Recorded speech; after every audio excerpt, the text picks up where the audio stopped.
बिस्मिल्लाहिर्रहमानिर्रहीम। अस्सलाम वालेकुम। एक्सरसाइज 8.2। इस एक्सरसाइज में आप इनवर्स ट्रिग्नोमेट्रिक फंक्शंस के ग्राफ बनाना सीखेंगे।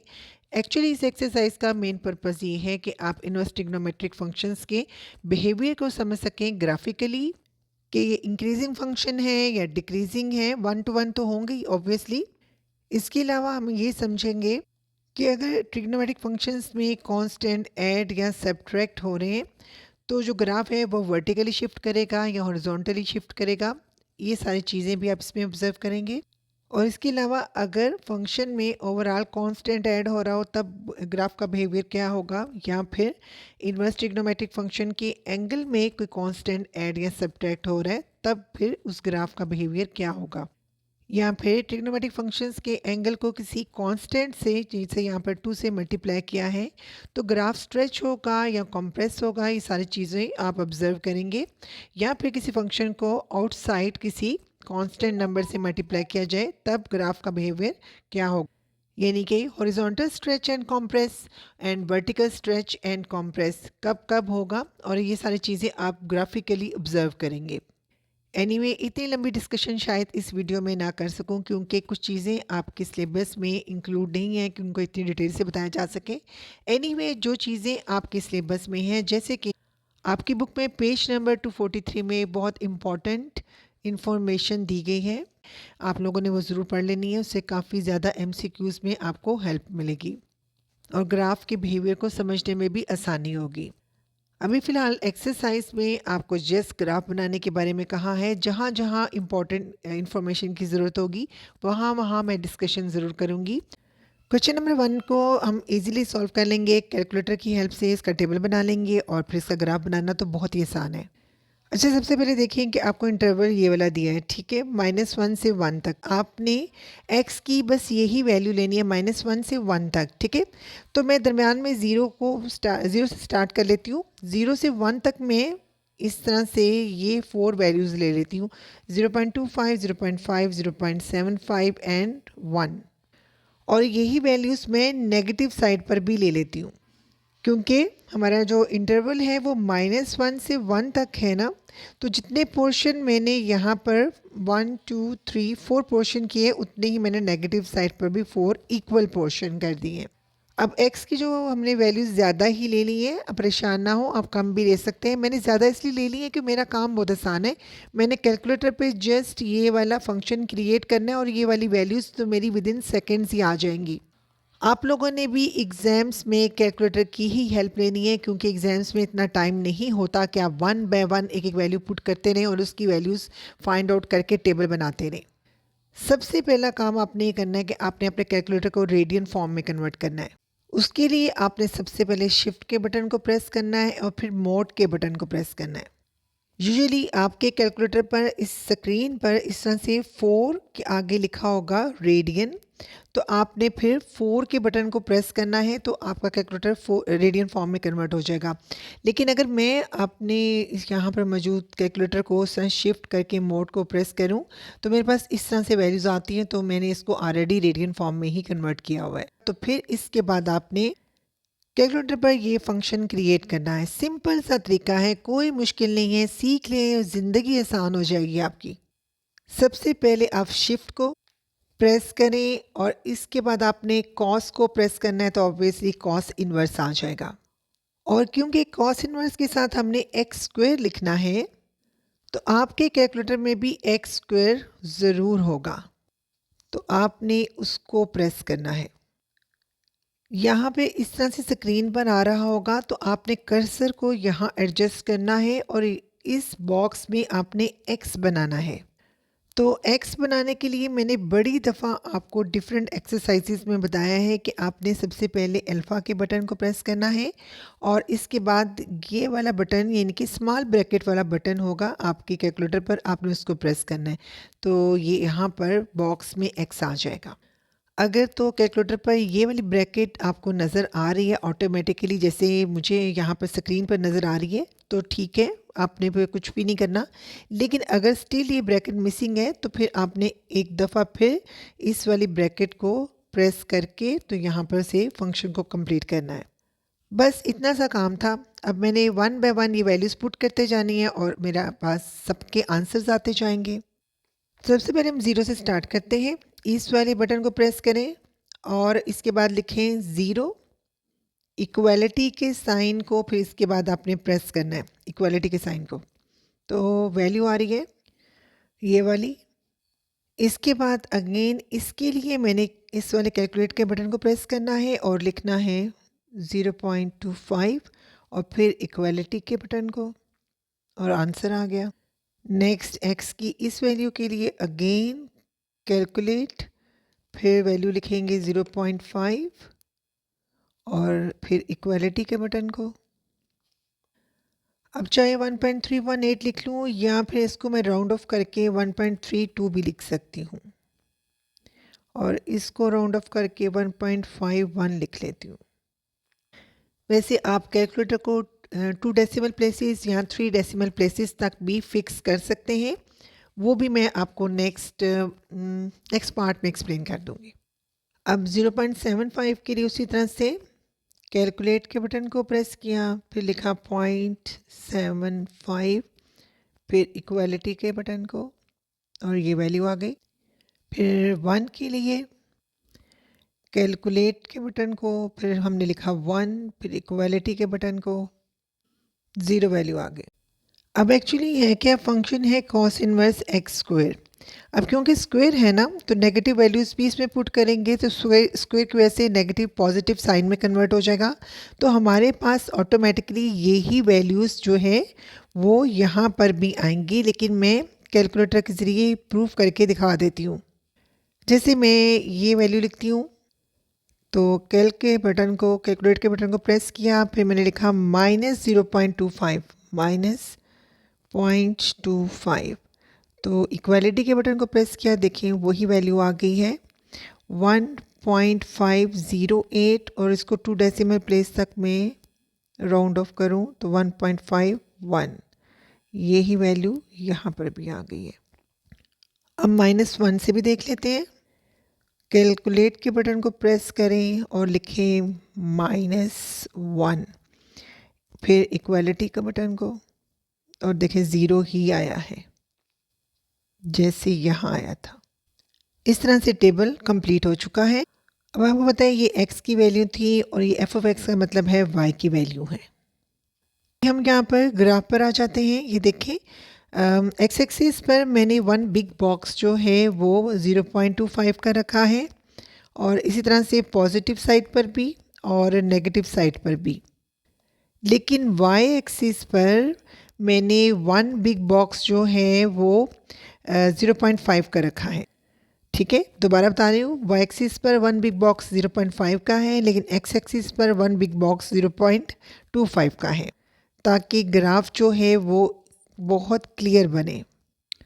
तो वाई एक्सिस पर देखिए वन बिग बॉक्स 0.5 का, सेकंड बिग बॉक्स 1 का और थर्ड बिग बॉक्स 1.5 का। अब देखिए 0 पर 1.57 वैल्यू है वाई एक्सिस पर, एक्स एक्सिस के 0 पर 1.57 अप्रॉक्सीमेटली ये यहाँ पर वैल्यू आ रही है। 0.25 पर आ रही है 1.51 अप्रॉक्सीमेटली ये वाली वैल्यू आ रही है, और 0.5 पर आ रही है 1.32 तो अप्रॉक्सीमेटली ये वाली, 0.75 पर 0.97 तो 1 से थोड़ा सा नीचे अप्रॉक्सीमेटली ये, 1 पर 0 तो ये वाली वैल्यू। इसी तरह से -0.25 पर 1.51 तो अप्रॉक्सीमेटली ये इसके करीब ही आ रही है 1.5 से, थोड़ा सा ऊपर कर दीजिए। और यहाँ पे -0.5 पर 1.32 तो 1.25 से ज़रा सा ऊपर, और इसके बाद -0.75 पे 0.97 तो ये तकरीबन 1 से थोड़ा सा नीचे ये वाली वैल्यू, और फिर -1 पे 0 तो ये वाली। तमाम पॉइंट्स को ज्वाइन कर लें तो ये वाला ग्राफ हमारे पास आ रहा है। आई होप आपको पार्ट 1 समझ आ गया होगा इंशाल्लाह ताला। Now question number 1 second part, इसमें जो मैं फंक्शन दिया है वो ये वाला है और इंटरवल हमारे पास ये वाला है। ठीक है, मैं टेबल में x की वैल्यू किस तरह से लेती हूँ, इंटरवल हमें ये दिया गया है तो इस इंटरवल में 0 तो आएगा ही आएगा, और एंड पॉइंट्स होंगे 0.5 और ये वाला -0.5। अब यहाँ पे देखें, इन दोनों का हाफ करें तो हमारे पास वैल्यू आती है 0.25। इसी तरह से इनका हाफ करें तो -0.25 वैल्यू आती है। वैसे तो ग्राफ बनाने के लिए ये 5 पॉइंट्स ही काफ़ी हैं, लेकिन क्योंकि मैंने कैलकुलेटर की हेल्प लेनी है तो मैं चाहती हूँ मेरा ग्राफ जो है वो ज़्यादा क्लियर बने। तो मेरे लिए तो वैल्यू फाइंड आउट करना मुश्किल नहीं, तो मैं थोड़े से पॉइंट्स ज़्यादा लूँगी। अब मैं इन दोनों का हाफ करूँगी। इन दोनों का हाफ करने के लिए इनका मिड पॉइंट लेना होगा, तो इन दोनों को ऐड करके 2 से डिवाइड करूँगी तो वैल्यू आती है 0.375। इसको राउंड ऑफ कर लेती हूँ up to 2 decimal place 0.38।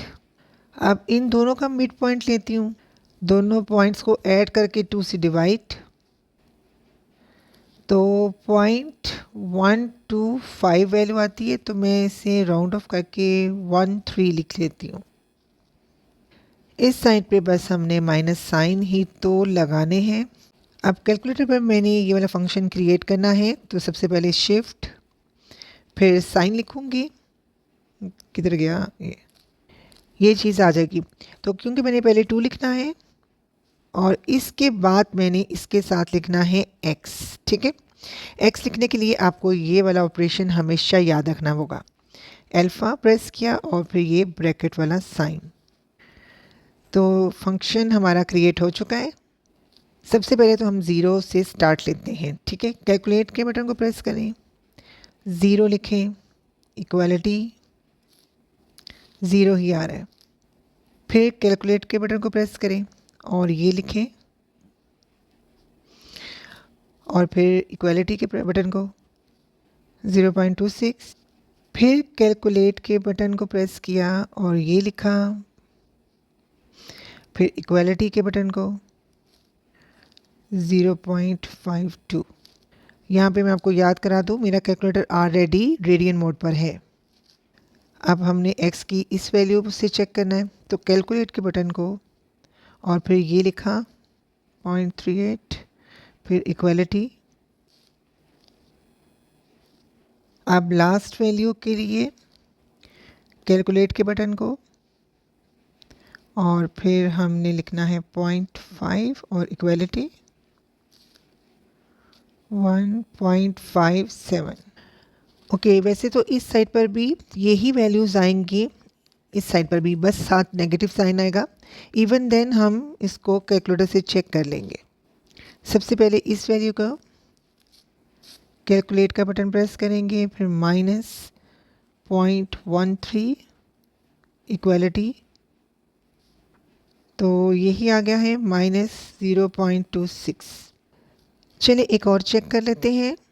Calculate के बटन को प्रेस करेंगे और फिर लिखेंगे -0.5 इक्वालिटी साइन, तो आ रहा है -1.57। तो ये देखिए यही वैल्यू है बट विथ नेगेटिव साइन। सो यहाँ पर भी हम यही वैल्यू लिख लेते हैं बट विथ नेगेटिव साइन, और यहाँ पर भी -0.52। लेकिन अगर एग्ज़ाम्स में दिल में थोड़ा सा डाउट आए कि हो सकता है कि नेगेटिव साइन से इसकी वैल्यू चेंज हो जाएगी, तो आप लोग बेशक कैलकुलेटर की हेल्प ले लें और कंफर्म कर लें, क्योंकि डाउट जो है वो आपका कॉन्फिडेंस शैटर करेगा। फाइनली टेबल बन चुका है। अच्छा, मुझे यहाँ पर एक ख्याल आया है कि इसी क्वेश्चन को ज़्यादा इजी किया जा सकता था अगर मैं x की यही वैल्यू ले लेती। तो मैं सोच रही हूँ इसी पार्ट के ख़त्म करते ही मैं सेकंड मेथड में, मतलब सेकंड मेथड का मेथड तो सेम ही होगा बट x की मैं ये वाली वैल्यूज़ ले लूँगी, तो उससे तो ग्राफ इतना आसान हो जाएगा। अब बहुत इजीली ग्राफ बना लेंगे। एनीवे, इसको कंप्लीट करने के बाद मैं दोबारा से यही वाला पार्ट करूँगी और 0 से लेकर ये वाली वैल्यूज़ ले लूँगी जो मैं x एक्सिस पर इस वक्त एज ए स्केल ले रही हूँ। पहला पॉइंट 0.0। अब यहाँ पर जो मैंने 1 बिग बॉक्स लिए हैं, यहाँ पे याद रखें उसमें स्मॉल बॉक्सेस जो हैं 1 2 3 4 5 5 के हैं, ठीक है।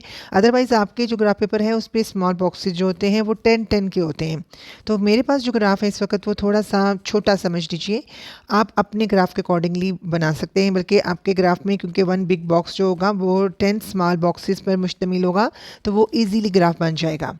अब देखिए पहले 0.13 पर वैल्यू है 0.26, 0.13 एक्चुअली आ रहा है यहाँ पे करके 0.26, तो ये भी यहाँ पे करके वैल्यू बनती है।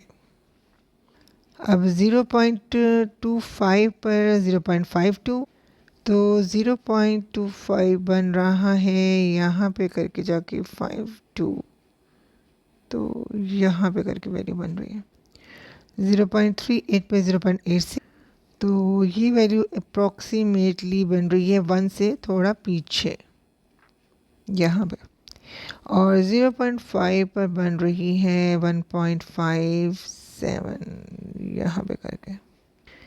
इसी तरह से ऑपोजिट साइड पर ये वाला पॉइंट बन रहा है, और इसके लिए ये वाला पॉइंट बन रहा है, और इसके लिए ये वाला पॉइंट, और इसके लिए ये वाला पॉइंट ज्वाइन करते हैं।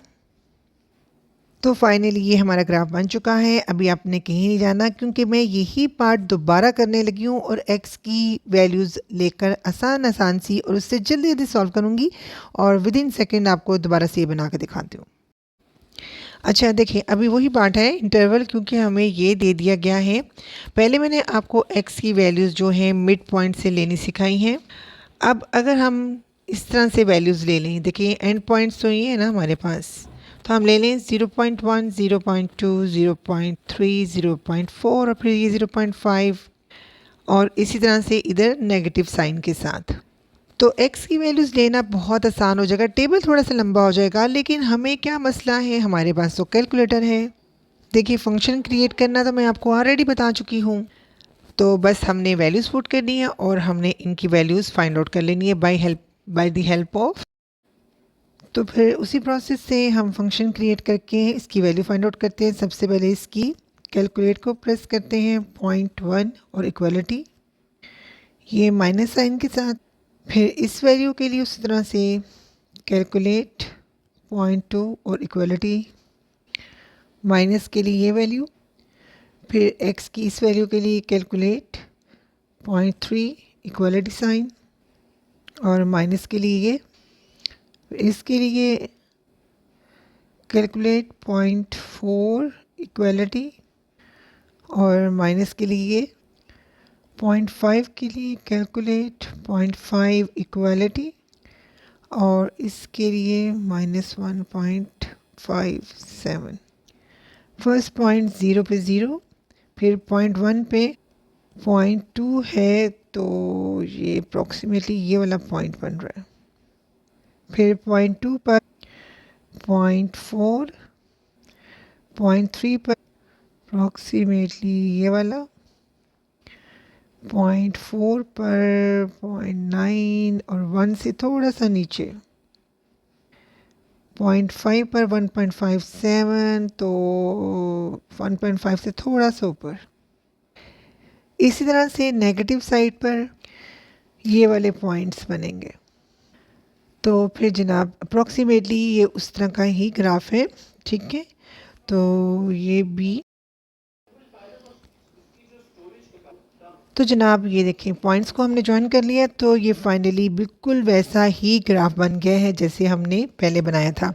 इसलिए आप x की जो चाहे वैल्यूज़ पुट करके y की वैल्यूज़ निकाल सकते हैं, ये आपकी अपनी चॉइस है, और ग्राफ हमेशा वैसा ही बनेगा। पार्ट सेकंड सॉल्व हो चुका है, आई होप आपको समझ आ गया होगा इंशाल्लाह। पार्ट फंक्शन है tan इनवर्स एक्स स्क्वायर, और यहाँ पे डोमेन है सेट ऑफ रियल नंबर्स, यानी कि आप अपनी मर्ज़ी से कोई भी वैल्यूज़ ले सकते हैं, पॉजिटिव भी और नेगेटिव भी। तो मैंने इंक्लूडिंग 0 5 पॉजिटिव वैल्यू और 5 नेगेटिव वैल्यूज़ ले ली हैं। सबसे पहले शिफ्ट को प्रेस करूँगी, फिर 10 को, और इसके बाद मैंने एक्स स्क्वायर बनाना है, तो एक्स स्क्वायर के बटन को। अब इस तरह से आ रहा है स्क्रीन पर, तो मैं अल्फ़ा और इसको यानी इस ब्रैकेट वाले बटन को प्रेस करूँगी। तो फाइनली मेरे पास फंक्शन जो है वो क्रिएट हो चुका है। सबसे पहले 0 पर वैल्यू, तो कैलकुलेट के बटन को और 0 को, फिर इक्वालिटी के बटन को। -5 वैल्यू ले लेती हूँ, तो -5 के लिए सबसे पहले कैलकुलेट के बटन को, फिर -5, फिर इक्वलिटी के बटन को। -4 के लिए पहले कैलकुलेट के बटन को, फिर -4, फिर इक्वलिटी। -3 के लिए पहले कैलकुलेट के बटन को, फिर -3 और फिर इक्वलिटी के। तो इस तरह से फिर फाइनली ये सारी वैल्यूज़ मेरे पास आती हैं। ग्राफ पेपर पर ड्रा करने लगी हूँ। मैंने वन बिग बॉक्स जो है वो 1 का लिया है। इसी तरह से एक वाई एक्सिस पर मैंने वन बिग बॉक्स 0.5 का लिया है सबसे पहले। फिर अप्रॉक्सीमेटली ये, फिर 2 पे 1.33, तो अप्रॉक्सीमेटली ये 3 पे 1.46, तो अप्रॉक्सीमेटली ये 4 पे ये वाली पॉइंट, 5 पे ये वाला पॉइंट। इसी तरह से नेगेटिव साइड के पॉइंट्स ये वाले हो गए। तो फाइनली इस तरह का ग्राफ बन रहा है। आई होप आपको थर्ड पार्ट भी समझ आ गया होगा इंशाल्लाह ताला। नो क्वेश्चन नंबर 1 पार्ट 4 बहुत इंपॉर्टेंट क्वेश्चन है। सबसे पहले तो हम इसकी डोमेन की बात कर लेते हैं। इसमें भी set of real numbers as a domain आपको दी गई है।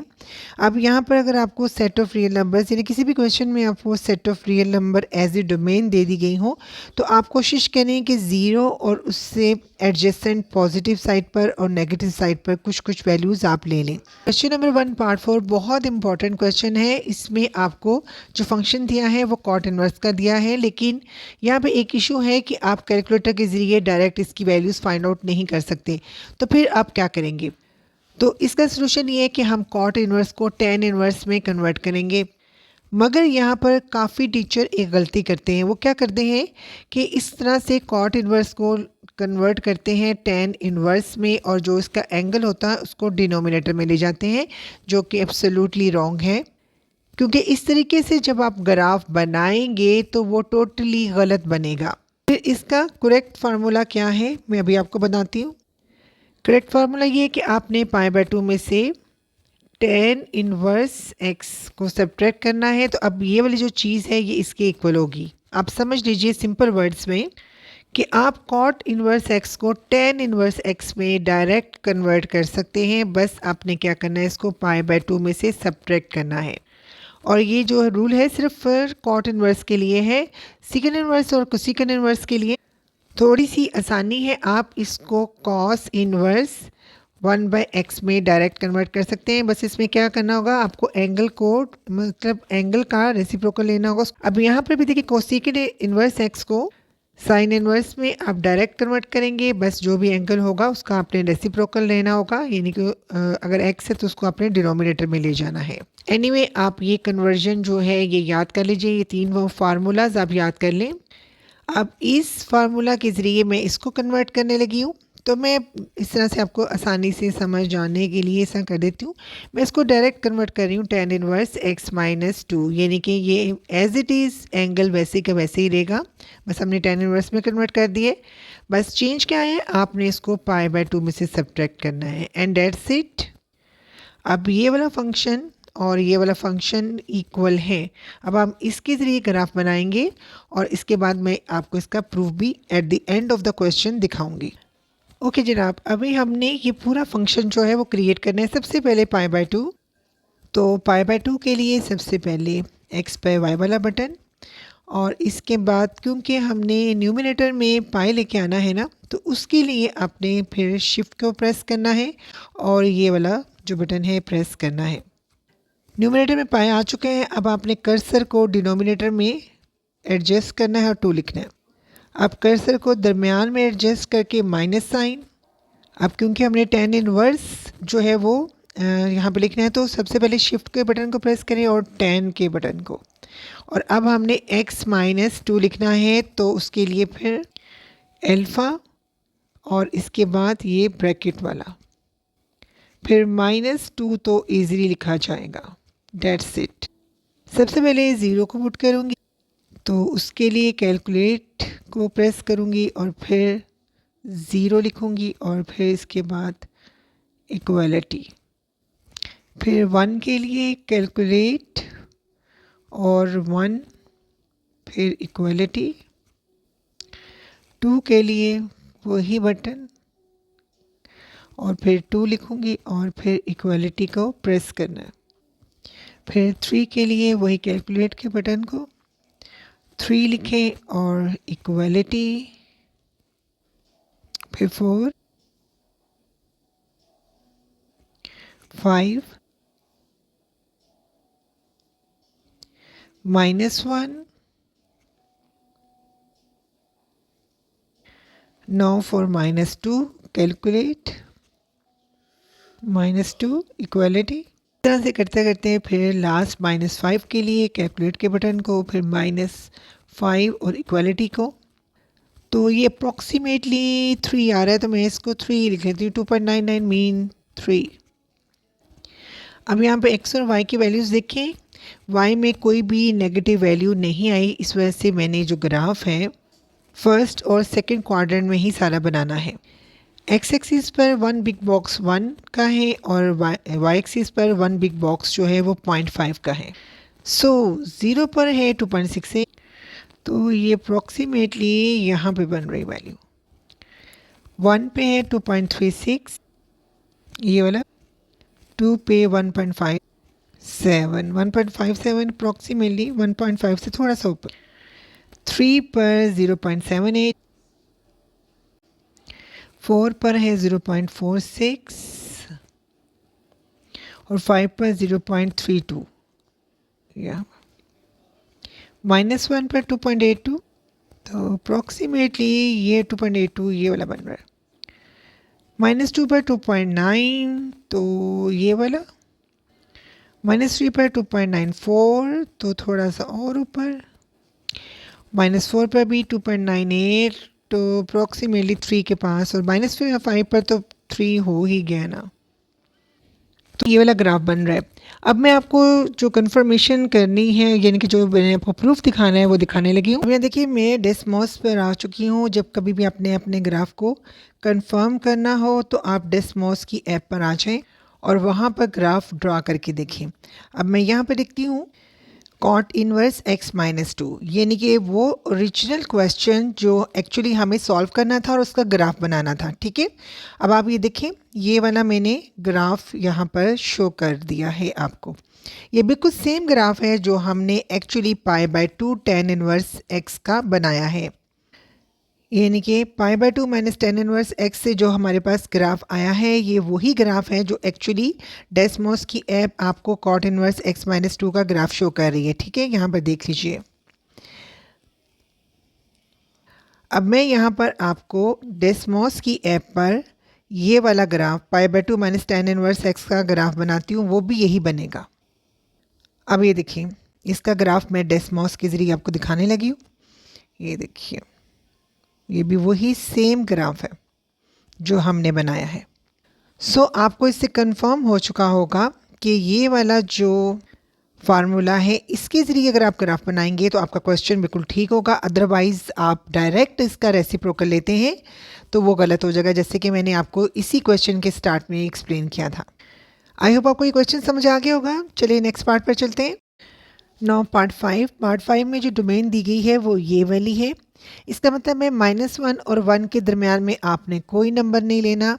तो फिर ये जो 0 है इसको तो हम करेंगे बाय बाय। 0 को हमने बाय बाय कर दिया है। अब हमने यहाँ से 1 से लेकर 5 तक वैल्यूज़ ले ली हैं पॉजिटिव, और -1 से -5 तक नेगेटिव वैल्यूज़ ले ली हैं, जैसे कि मैं प्रीवियस पार्ट में भी लेती आई हूँ।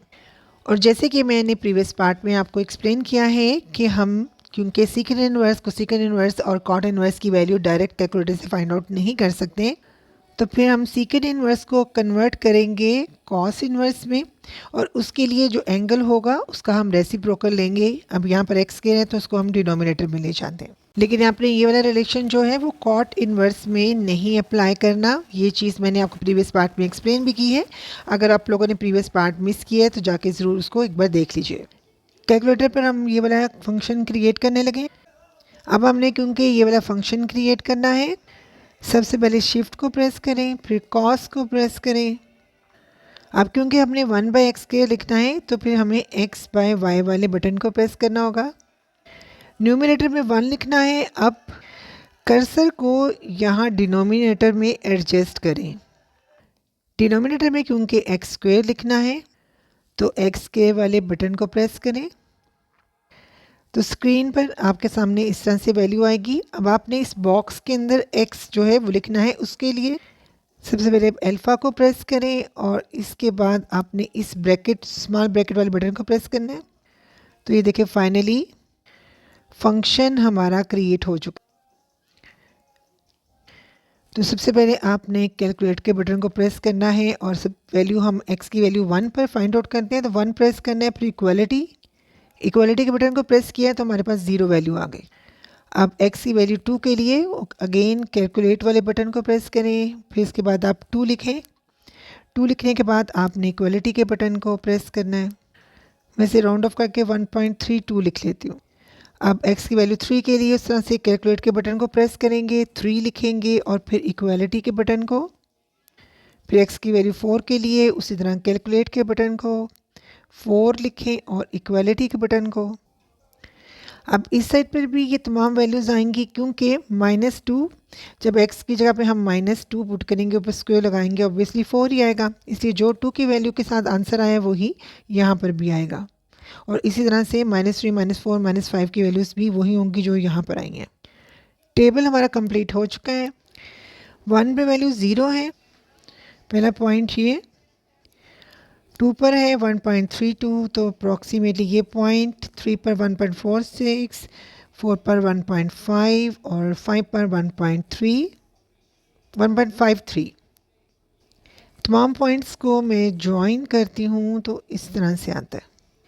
अब यहाँ पर देखिए -1 पे 0 तो पहला पॉइंट तो एक्स एक्सिस पर, -2 पे 1.32 तो ये, -3 पे 1.46 ये, -4 पे 1.5, -5 पे 1.53।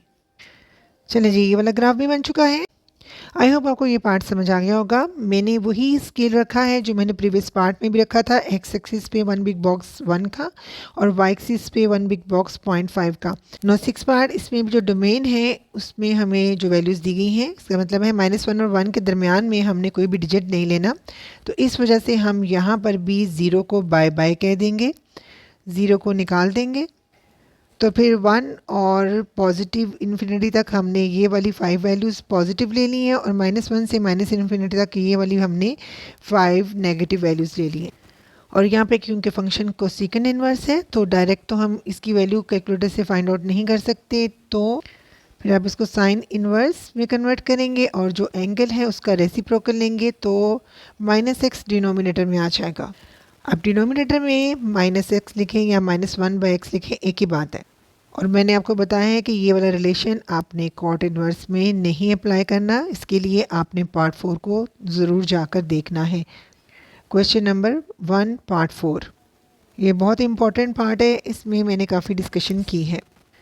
अब तक मेरे बच्चों को ये वाला फंक्शन क्रिएट करना आ गया होगा, तो फिर मैं जल्दी जल्दी से विदाउट फर्दर एक्सप्लेनेशन ये बनाती हूँ। शिफ्ट प्रेस किया, साइन प्रेस किया, फिर x/y का वाला बटन प्रेस किया, फिर 1 लिखा न्यूमिनेटर में और डिनोमिनेटर में कर्सर को लेके जाके माइनस। अब क्योंकि मैंने x लिखना है तो अल्फ़ा को प्रेस किया और स्मॉल वाली ब्रैकेट को।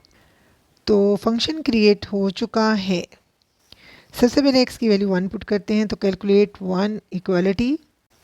अब x की वैल्यू 2 के लिए उसी तरह से कैलकुलेट के बटन को, फिर 2 लिखेंगे, फिर इक्वालिटी को। x की वैल्यू 3 जब हम इस फंक्शन में पुट करेंगे तो उसके लिए कैलकुलेट, फिर 3 लिखेंगे, फिर इक्वालिटी। x की वैल्यू 4 के लिए कैलकुलेट, फिर 4 लिखेंगे, फिर इक्वालिटी। x की वैल्यू 5 के लिए कैलकुलेट के बटन को प्रेस करेंगे, 5 लिखेंगे और फिर इक्वालिटी। अब x की वैल्यू -1 के लिए उसी तरह से कैलकुलेट के बटन को, फिर हम -1 लिखेंगे, इक्वालिटी को प्रेस करेंगे। अभी देखिए ये वाली तमाम वैल्यूज़ वही आएंगी जो कि यहाँ पर आई थी, बस यहाँ पर पॉजिटिव साइन आएगा, इस साइड पर पॉजिटिव साइन आएगा, क्योंकि जब आप नेगेटिव वैल्यू पुट करेंगे तो ऑब्वियसली इस नेगेटिव साइन जो ऑलरेडी इस एंगल में मौजूद है उसके साथ मल्टीप्लाई होकर उसको पॉजिटिव में कन्वर्ट करेगा। तो इसलिए हमारे पास वैल्यूज़ तो यही वाली इधर आएंगी मगर विद पॉजिटिव साइन।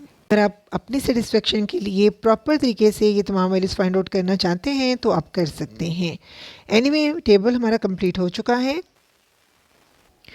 सबसे 1 पे -1.57 वैल्यू है तो पहला पॉइंट ये वाला, 2 पे -0.52, तो दूसरा पॉइंट ये वाला अप्रॉक्सीमेटली। 3 पे -0.34, तो अप्रॉक्सीमेटली ये पॉइंट। 4 पे -0.25, तो अप्रॉक्सीमेटली ये पॉइंट। 5 पे 0.2, तो very close to this point.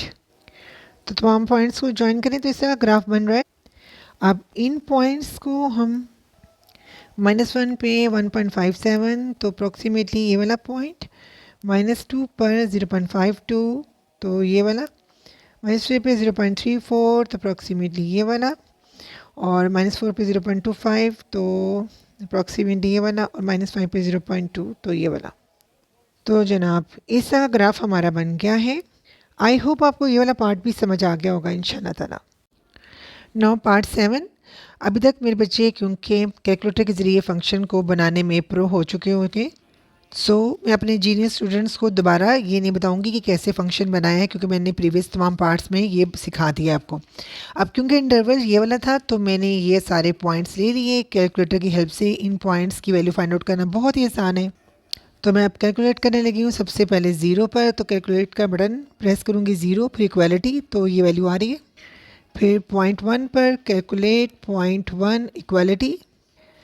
फिर पॉइंट 2 के लिए वही कैलकुलेट का बटन, पॉइंट 2 इक्वालिटी।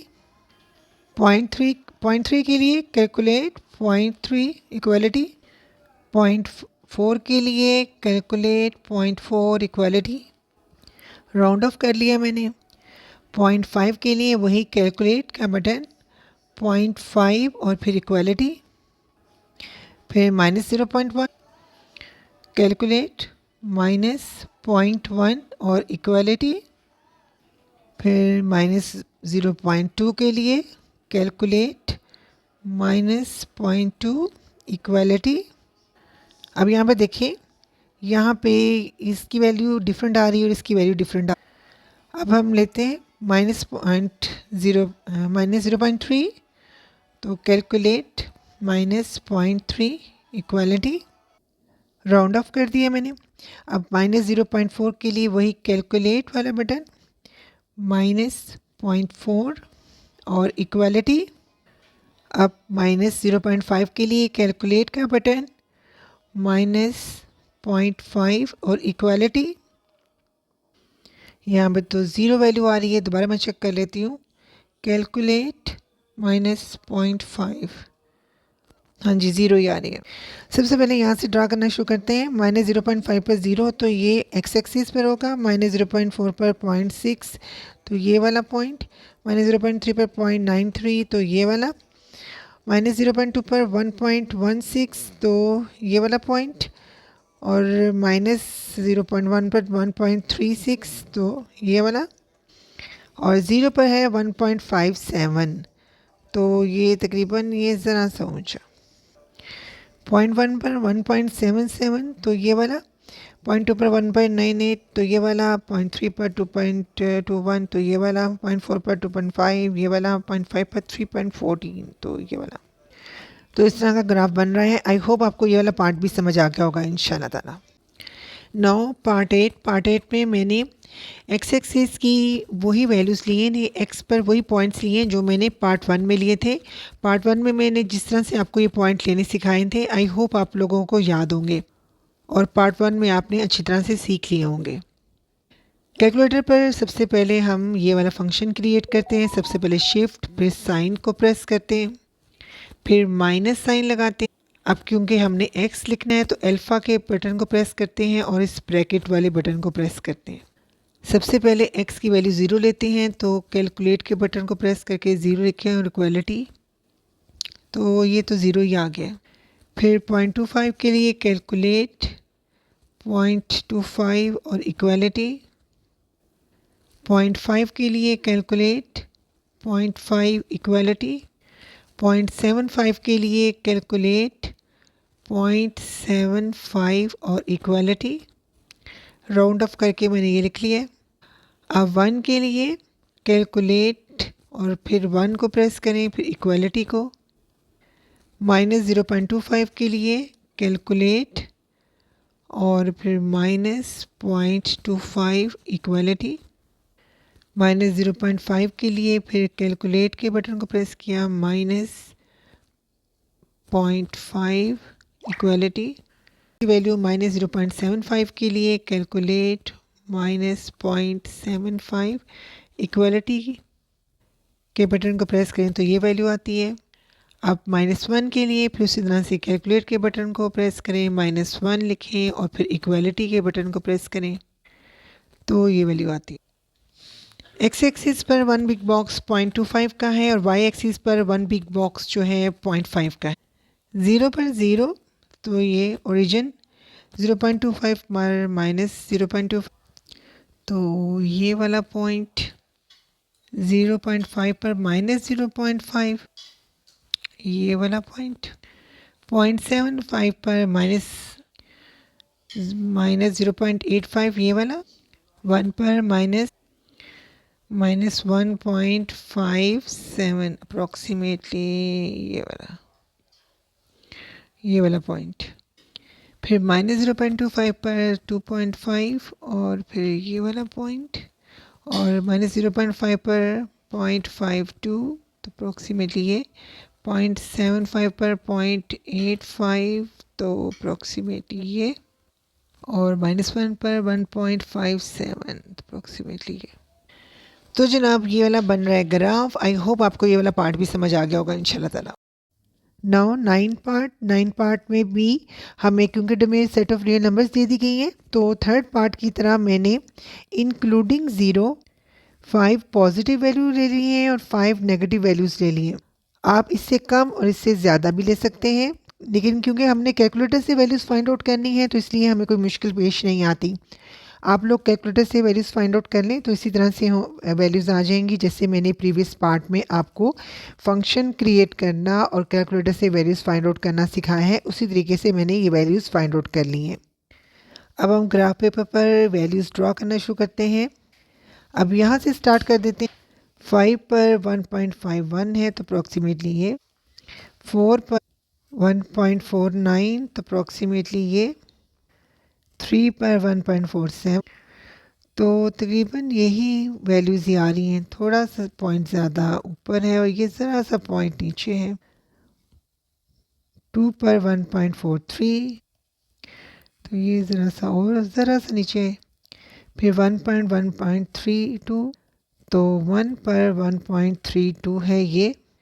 0 पर 0.785 तो ये तकरीबन 56785 ये वाली वैल्यू और -1 पर -1.1 तो अप्रोक्सीमेटली ये वैल्यू, -2 पर -1.37 तो अप्रोक्सीमेटली ये, -3 पे -1.44 तो अप्रोक्सीमेटली ये, -4 पे -1.48 तो अप्रोक्सीमेटली ये, -5 पे -1.5 तो अप्रोक्सीमेटली ये।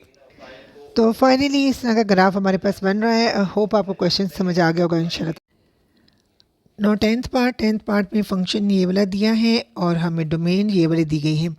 अकॉर्डिंग टू दिस डोमेन मैंने एक्स की ये वाली वैल्यूज़ ले ली हैं। अभी मैं ये फंक्शन क्रिएट करने लगी हूँ। कैलकुलेटर पर आपको ये वाला ऑपरेशन करना होगा। सबसे पहले शिफ्ट को प्रेस करेंगे, फिर कॉस को, फिर इसके बाद 2 और इसके बाद क्योंकि हमने एक्स उसके साथ मल्टीप्लाई करना है तो अल्फ़ा और फिर ये वाली ब्रैकेट और इसके बाद -1 लिखेंगे। तो जनाब फंक्शन क्रिएट हो चुका है। सबसे पहले 0 पर वैल्यू तो कैलकुलेट के बटन को और फिर 0 फिर इक्वलिटी ये वैल्यू आ गई। अब 0.2 के लिए भी कैलकुलेट वाले बटन को प्रेस करेंगे, 0.2 लिखेंगे, इक्वलिटी का साइन। 0.4 के लिए कैलकुलेट वाला बटन प्रेस करेंगे, 0.4 और इक्वलिटी का साइन। फिर 0.6 के लिए कैलकुलेट के बटन को प्रेस करें, 0.6 लिखें और फिर इक्वलिटी के बटन को प्रेस किया तो ये वैल्यू आ गई। 0.8 के लिए भी कैलकुलेट के बटन को प्रेस करें, फिर लिखेंगे हम 0.8 और फिर इक्वलिटी के बटन को प्रेस करें। लास्ट पे 1 की वैल्यू फाइंड आउट करने के लिए कैलकुलेट के बटन को प्रेस करेंगे, 1 लिखेंगे और इक्वलिटी के बटन को प्रेस करेंगे तो 0 वैल्यू आ रही है। ग्राफ पेपर पर एक्स एक्सिस पर वन बिग बॉक्स जो है 0.2 का है और वाई एक्सिस पर मैंने वन बिग बॉक्स जो है 0.5 यूनिट का ले लिया है। 0 पर 3.14 वैल्यू आ रही है, तो ये वाली वैल्यू 0.2 पर 2.214, 2.21, 0.4 पर 1.77, तो ये वाली 0.3 पर 1.37 वैल्यू और 0.8 पर 0.93, तो ये वाली, और 1 पर 0। तो ये कुछ इस तरह का ग्राफ बन रहा है। आई होप आपको ये वाला पार्ट भी समझ आ गया होगा इंशाल्लाह ताला। नाउ पार्ट 11, इसमें ये वाला फंक्शन दिया गया है और डोमेन जो है वो सेट ऑफ रियल नंबर है। आपको पता है इस क्वेश्चन में जो जहाँ जहाँ domain set of real number दी गई है, तो मैंने इंक्लूडिंग 0 5 पॉजिटिव वैल्यू ली है, 5 नेगेटिव वैल्यू ली है, ठीक है। तो आप इससे ज़्यादा ले सकते हैं, इससे कम भी ले सकते हैं, लेकिन क्योंकि आपको कैलकुलेटर की हेल्प से क्वेश्चन सॉल्व करने आगे होंगे इंशाल्लाह ताला, तो एटलीस्ट इतने वैल्यूज़ ले लें ताकि आपका ग्राफ जो है वो काफ़ी क्लियर बन सके। अब इस पार्ट में भी पार्ट 4 की तरह मैं आपको याद कराती जाऊँ कि आप इसको tan इनवर्स में उस तरह से रेसिप्रोकल वाले फार्मूला से कन्वर्ट नहीं कर सकते, जैसे कि मैंने आपको पार्ट 4 में भी काफ़ी डिटेल से एक्सप्लेन किया था। क्योंकि आपको पता है कि कॉट इन्वर्स की वैल्यू आप डायरेक्ट कैलकुलेटर से फाइंड आउट नहीं कर सकते। इसमें कोई कैलकुलेटर में कॉट को सीकेंड की तो ऑप्शन नहीं होती। तो अभी हमें क्या करना है, हमें कॉट इन्वर्स को tan इन्वर्स में कन्वर्ट करना है। तो ये जो तरीका है, जैसे कि मैं आपको पहले बता चुकी हूँ, जो टीचर करते हैं कि आप एंगल को रेसिप्रोकल में ले जाएं, ये टोटली रॉन्ग है। आप कॉट के मामले में ये काम नहीं कर सकते, इससे आपका ग्राफ भी गलत होगा और आपकी वैल्यूज़ भी गलत आएंगी। आपने इस पे ये वाला फार्मूला लगाना है। आपने कॉट इनवर्स को tan इनवर्स x, यानी कि आपने एंगल उसी तरह लिखना है, वैसे का वैसा लिख लेना है। बस क्या करना है, आपने इसको π/2 में से सब्ट्रैक्ट कर देना है। और हमारा क्वेश्चन ये वाला है, तो आप इसको भी इस तरह से tan इनवर्स x² - 1 में कन्वर्ट करेंगे, मगर π/2 में से सब्ट्रैक्ट करेंगे। तो ये वाला एक्चुअली आपका क्वेश्चन होगा। जैसे कि मैंने आपको पार्ट 4 में भी इसका प्रूफ, इसी पार्ट 4 के एंड पे इसका प्रूफ भी दिखा दिया था। तो हम इस पार्ट के एंड पे भी प्रूफ दिखा देंगे आपको कि जो हमने ग्राफ बनाया है क्या वाकई वो ग्राफ ठीक है, और वो वाला ग्राफ वही ग्राफ है जो एक्चुअली कॉट इनवर्स x² - 1 का होगा, जो हम इस वाले ग्राफ से बनाएंगे। क्या इसका ग्राफ और इसका ग्राफ सेम होंगे? तो फिलहाल अब हम इसको क्या करेंगे, कन्वर्ट करने लगे हैं tan इनवर्स में। और अब हमारे पास जो फंक्शन है वो एक्चुअली ये वाला है। अब ये फंक्शन कैसे क्रिएट करना है, π/2 है, तो सबसे पहले आपने x/y वाले बटन को प्रेस करना है। अब न्यूमरेटर में क्योंकि आपने पाई को लिखना है न्यूमरेटर में, तो आपने सबसे पहले शिफ्ट के बटन को प्रेस करना है, फिर ये वाले बटन जो है उसको प्रेस करना है। न्यूमरेटर में पाई आ चुका है। अब आपने कर्सर को डिनोमिनेटर में एडजस्ट करना है, ठीक है, और डिनोमिनेटर में 2 लिखना है। डिनोमिनेटर में b2 आ चुका है। अब आपने क्या करना है, अपने कर्सर को यहाँ एडजस्ट करना है, फिर माइनस साइन। अब क्योंकि आपने tan इनवर्स x² - 1 लिखना है, तो सबसे पहले शिफ्ट को प्रेस करें और tan को प्रेस करें। अब क्योंकि आपने x² लिखना है, तो सबसे पहले x² वाले बटन को प्रेस करें, तो आपके पास इस तरह से वैल्यू आ जाएगी। अब आपने इस बॉक्स के अंदर x जो है वो लेकर आना है, तो सबसे पहले आप उसके लिए अल्फ़ा को प्रेस करेंगे और इसके बाद आपने इस वाले ब्रैकेट वाले बटन को प्रेस करना है। अब जस्ट माइनस और 1, दैट्स इट। और ये थोड़ा सा गलत हो गया है। हमने कर्सर को हमने यहाँ पे एडजस्ट करना है, फिर माइनस लिखना है और फिर 1 लिखना है एंड ब्रैकेट क्लोज। चलें जी, रेडी हो जाए, हम कैलकुलेट करने लगे हैं तमाम वैल्यूज़। तो उसके लिए हमारे पास ये 2 हेल्पर मौजूद हैं। सबसे पहले 0 पर कैलकुलेट के बटन को प्रेस करें, 0 लिखें इक्वालिटी के बटन को। फिर 1 के लिए कैलकुलेट के बटन को प्रेस करें, 1 लिखें इक्वालिटी के। फिर 2 के लिए कैलकुलेट के बटन को प्रेस करें, 2 लिखें इक्वालिटी को प्रेस करें। फिर 3 के लिए कैलकुलेट के बटन को प्रेस करें, 3 लिखें इक्वालिटी को। 4 के लिए भी कैलकुलेट के बटन को प्रेस करें, 4 को प्रेस करें और इक्वालिटी को प्रेस करें। 5 के लिए भी कैलकुलेट के बटन को, 5 को प्रेस किया, इक्वालिटी को। अब -1 के लिए भी कैलकुलेट के बटन को और -1 को इक्वलिटी। अब क्योंकि देखिए x के ऊपर स्क्वायर है तो x में अगर हम माइनस की वैल्यूज़ भी पुट करेंगे तो ऑटोमेटिकली वो पॉजिटिव में कन्वर्ट हो जाएगी। तो फिर हमारे पास सेम आंसर्स आएंगे जो यहाँ पर हैं। लेकिन मैं फिर भी कंफर्म करवाने के लिए एक दो वैल्यूज़ निकाल लेती हूँ। जैसे -2 के लिए हम उसी तरह से कैलकुलेट के बटन को प्रेस करेंगे, -2 लिखेंगे और इक्वालिटी के बटन को प्रेस करेंगे तो ये देखें 0.32 यही वैल्यू अप्रॉक्सीमेटली आ रही है। इनके उसको भी हमने अप्रॉक्सीमेट ही किया था। फिर -3 के लिए कैलकुलेट के बटन को, -3 को और इक्वालिटी को तो 0.12 ही वैल्यू आ रही है। -4 के लिए कैलकुलेट, -4 इक्वालिटी, -5 के लिए कैलकुलेट, -5 और इक्वालिटी। टेबल हमारा रेडी हो चुका है। अब यहाँ पे देख लें, ग्राफ बनाने से पहले ही मैं आपको दिखा रही हूँ जो एक्चुअल फंक्शन है उसका ग्राफ इस तरह से बनना चाहिए, ठीक है। Cot inverse x square -1। तो अब हमने क्योंकि इसको कन्वर्ट किया है π/2 minus tan inverse x square -1 में, तो देखते हैं क्या उसका ग्राफ भी इसी तरह का बन रहा है।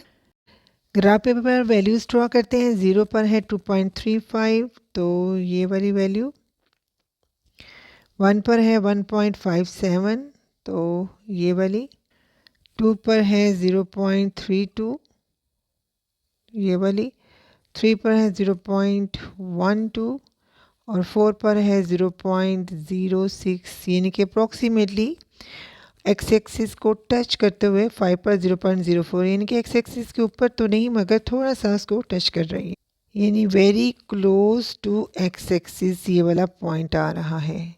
क्योंकि वाई की वैल्यू बिल्कुल ज़ीरो नहीं है मगर ज़ीरो के करीब करीब है।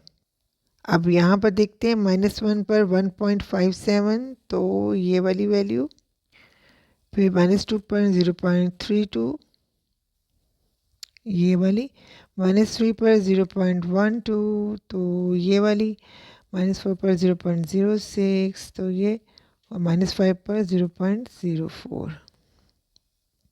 ये देखिए मैंने तमाम पॉइंट्स को ज्वाइन किया है तो ये वाला ग्राफ बन रहा है। अब दोबारा देख लीजिए, डेस्मोस पर भी कॉट इनवर्स एक्स स्क्वायर -1 वाला जो ग्राफ है वो यही वाला बन रहा है। आई होप आपको ये चीज़ समझ आ गई होगी। अब मैं डेस्मोस पर ये वाला ग्राफ भी बना के दिखाती हूँ कि क्या हमने सही ग्राफ बनाया है। ये जनाब देख लीजिए, डेस्मोस पर π/2 minus tan inverse x square -1 का ग्राफ भी वही है। आई होप आपको समझ आ गया होगा।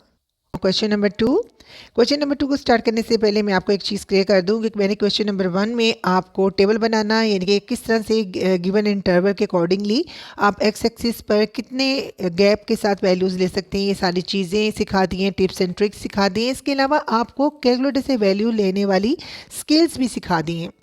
इसके अलावा मैंने आपको पार्ट 4 और पार्ट 11 में बहुत इंपॉर्टेंट बात बताई है, उसको आपने बिल्कुल नहीं भूलना रखना है ताकि एग्जाम्स में आपके क्वेश्चंस गलत ना हों।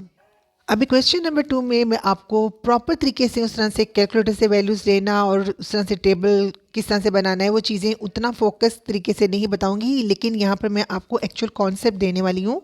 आपको याद होगा मैंने एक्सरसाइज 8.1 में आपको बताया था कि आप ट्रिग्नोमेट्रिक फंक्शंस की इन्वर्स नहीं ले सकते जब तक आप इनको 1-1 ना बना लें, और 1-1 बनाने के लिए आपको इनकी डोमेन को रिस्ट्रिक्ट करना पड़ता है।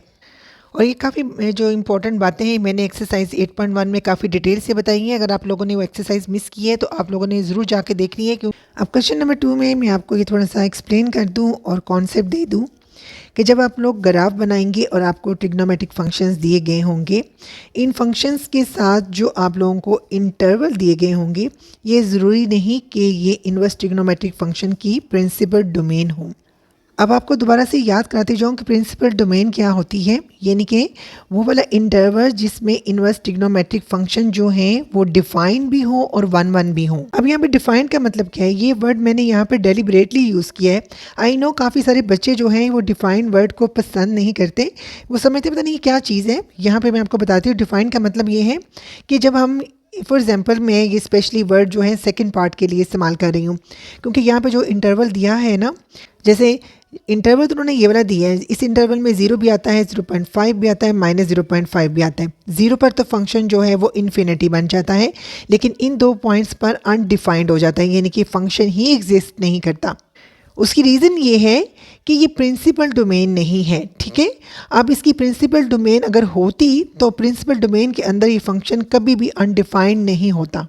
तो समटाइम्स पेपर चेकर ने इस तरह का इंटरवल दिया होता है जो देखने के लिए कि क्या बच्चों को समझ आ रही है ये इसकी प्रिंसिपल डोमेन है या नहीं, और फंक्शन इसके अंदर डिफाइंड है या नहीं, ठीक है। तो ये चीज़ें आपको बताने का मकसद ये है कि कभी कभी एमसीक्यूज़ में से क्वेश्चंस आ सकते हैं, और समटाइम ऐसा कोई क्वेश्चन भी ट्रिकी आ सकता है कि वो कह सकते हैं कि ये ग्राफ आप ड्रा करें और इसकी डोमेन को भी डिस्कस करें, और वो पॉइंट्स भी डिस्कस करें जहाँ पे फंक्शन डिफाइन नहीं होगा। और इसके अलावा वो ये भी पूछ सकता है कि अगर इन पॉइंट्स पर फंक्शन डिफाइन नहीं हो रहा तो वो क्यों नहीं हो रहा, उसकी रीज़न भी बताएं। तो इसके लिए आपका जो कॉन्सेप्ट है वो काफ़ी स्ट्रॉन्ग होना चाहिए, तभी आप उसकी लॉजिकल रीजनिंग दे सकते हैं। मैं पार सेकंड पर जाऊंगी और इसका ग्राफ ड्रा करूंगी, तो फिर कुछ पॉइंट्स पर डिस्कशन वहाँ पर भी हो जाएगी, तब आपका कॉन्सेप्ट जो है वो और भी क्लियर हो जाएगा इंशाल्लाह ताला। यहाँ पर मैं आपको एक और बहुत इंपॉर्टेंट बात बताती जाऊँ, इसलिए मैंने स्टार्ट में रेफरेंस दिया है कि अगर आप लोगों ने एक्सरसाइज 8.1 समझी है तो बहुत सारी चीज़ें आपको समझ आ जाएंगी। जैसे मैंने एक्सरसाइज 8.1 में भी बताया है कि अभी मैं ये 2 एग्जांपल्स देती हूँ, साइन इनवर्स एक फंक्शन की और कॉस इनवर्स के फंक्शन की। अब आपको पता है इनकी प्रिंसिपल डोमेन ये वाली है, इसको हम इस तरह भी लिख सकते हैं और इस तरह से भी लिख सकते हैं, ठीक है। इसका मतलब ये है कि x जो है या जो एंगल है यहाँ पर, वो उसकी वैल्यू जो है 1 और -1 भी हो सकती है, उनके दरमियान में लाई करनी चाहिए, ठीक है। यही इसकी प्रिंसिपल डोमेन है। लेकिन क्योंकि आपको जो क्वेश्चन दिए गए होंगे उनमें जो एंगल होंगे वो सिंपल नहीं होंगे, कॉम्प्लिकेटेड होंगे, तो उनकी प्रिंसिपल डोमेन कैसे फाइंड आउट करेंगे। आप क्या करेंगे, आप उनको फॉर एग्जाम्पल ये वाला एंगल ले लीजिए, तो आप जो ओरिजिनल x है उसकी जगह पर इसको रिप्लेस करेंगे। जैसे ये वाला फंक्शन है, तो इसकी यहाँ पर x पे हमने इसको रिप्लेस किया। अब इसकी प्रिंसिपल डोमेन क्या होगी, हम इसको इधर ले जाएंगे और फिर इधर भी। इसके बाद हमने 2 को यहाँ से इस साइड पे लेके जाना है, सेपरेट करना है, और फिर इस साइड पे भी। अब ये देखें इसकी जो प्रिंसिपल डोमेन है वो एक्चुअली ये बन गई है -4 से 0 तक इस फंक्शन की। अब ये जो क्वेश्चन है ये काफ़ी इंपॉर्टेंट है। मज़े की बात ये है कि इसकी प्रिंसिपल डोमेन आपकी बुक में खुद उन्होंने दी है, पेज नंबर 241 पर। सिर्फ साइन इनवर्स 1/x की नहीं, अलबत्ता कॉस इनवर्स 1/x की भी दी हुई है, टेन इनवर्स 1/x की भी दी हुई है। अब इसकी प्रिंसिपल डोमेन क्या है ये आपने कमेंट करके मुझे बताना है, पेज नंबर 241 पर आपको नज़र आ जाएगी। एनीवे अभी हम पार्ट 1 स्टार्ट करते हैं। आई होप आपको कुछ ना कुछ कॉन्सेप्ट तो समझ आ ही गया होगा और इंशाल्लाह ताला चीज़ें आपके लिए आसान होती जाएंगी। सो फर्स्ट पार्ट, अब क्योंकि इंटरवल हमारे पास -2 से 0 तक है, तो x की वैल्यूज़ हम इनके दरमियान में और ये वाले एंड पॉइंट्स भी ले सकते हैं। क्योंकि क्लोज इंटरवल है तो 0 से लेकर -2 तक हम तमाम वैल्यूज़ ले सकते हैं।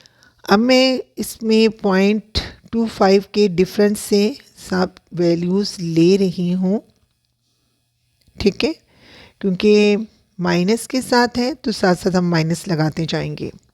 तो -1.25 -1.5 एंड -1.75 एंड -2। कैलकुलेटर पर पहले फंक्शन को बना लेते हैं। सबसे पहले शिफ्ट को प्रेस करेंगे, फिर कॉस को प्रेस करेंगे और फिर x/y वाले बटन को। न्यूमरेटर में ये बॉक्स है और डिनोमिनेटर में ये वाला। न्यूमरेटर में हमने x+2 जो है वो क्रिएट करना है, तो x के लिए हम वही अल्फ़ा के बटन को प्रेस करेंगे और स्मॉल ब्रैकेट को। तो ये बातें मैं आपको बार बार बताती आई हूँ, आई होप आपको अभी तक तो याद हो चुकी होंगी।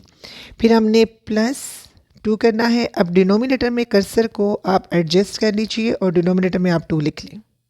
फंक्शन हमारा क्रिएट हो चुका है, तो यहाँ से स्टार्ट कर लेते हैं, फिर इधर मूव करते जाएंगे। सबसे पहले हम x की वैल्यू -2 पुट करते हैं, तो कैलकुलेट के बटन को प्रेस करें, -2 इक्वलिटी। फिर -1.75 के लिए कैलकुलेट, -1.75 एंड इक्वलिटी। -1.5 के लिए कैलकुलेट, -1.5 और इक्वलिटी। -1.25 के लिए कैलकुलेट, -1.25 इक्वलिटी। मैं इसको राउंड ऑफ करके 1.2 लिख रही हूँ।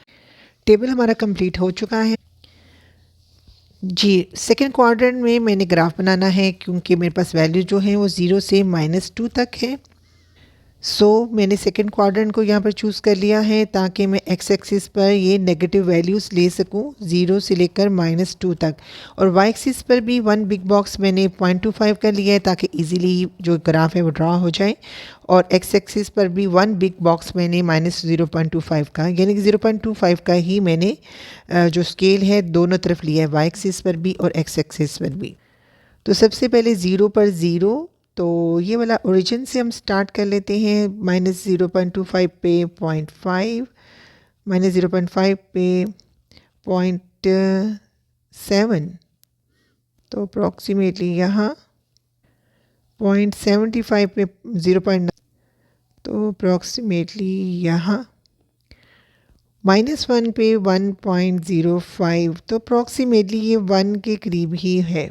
-1.25 पे +1.2, -1.5 पे 1.32, तो ये यहाँ पर करके वैल्यू बन रही है। फिर -1.7 पे 1.45 ये वाली वैल्यू, और -2 पे 1.57 ये वाली वैल्यू। तो जनाब ये इस तरह का ग्राफ बन रहा है।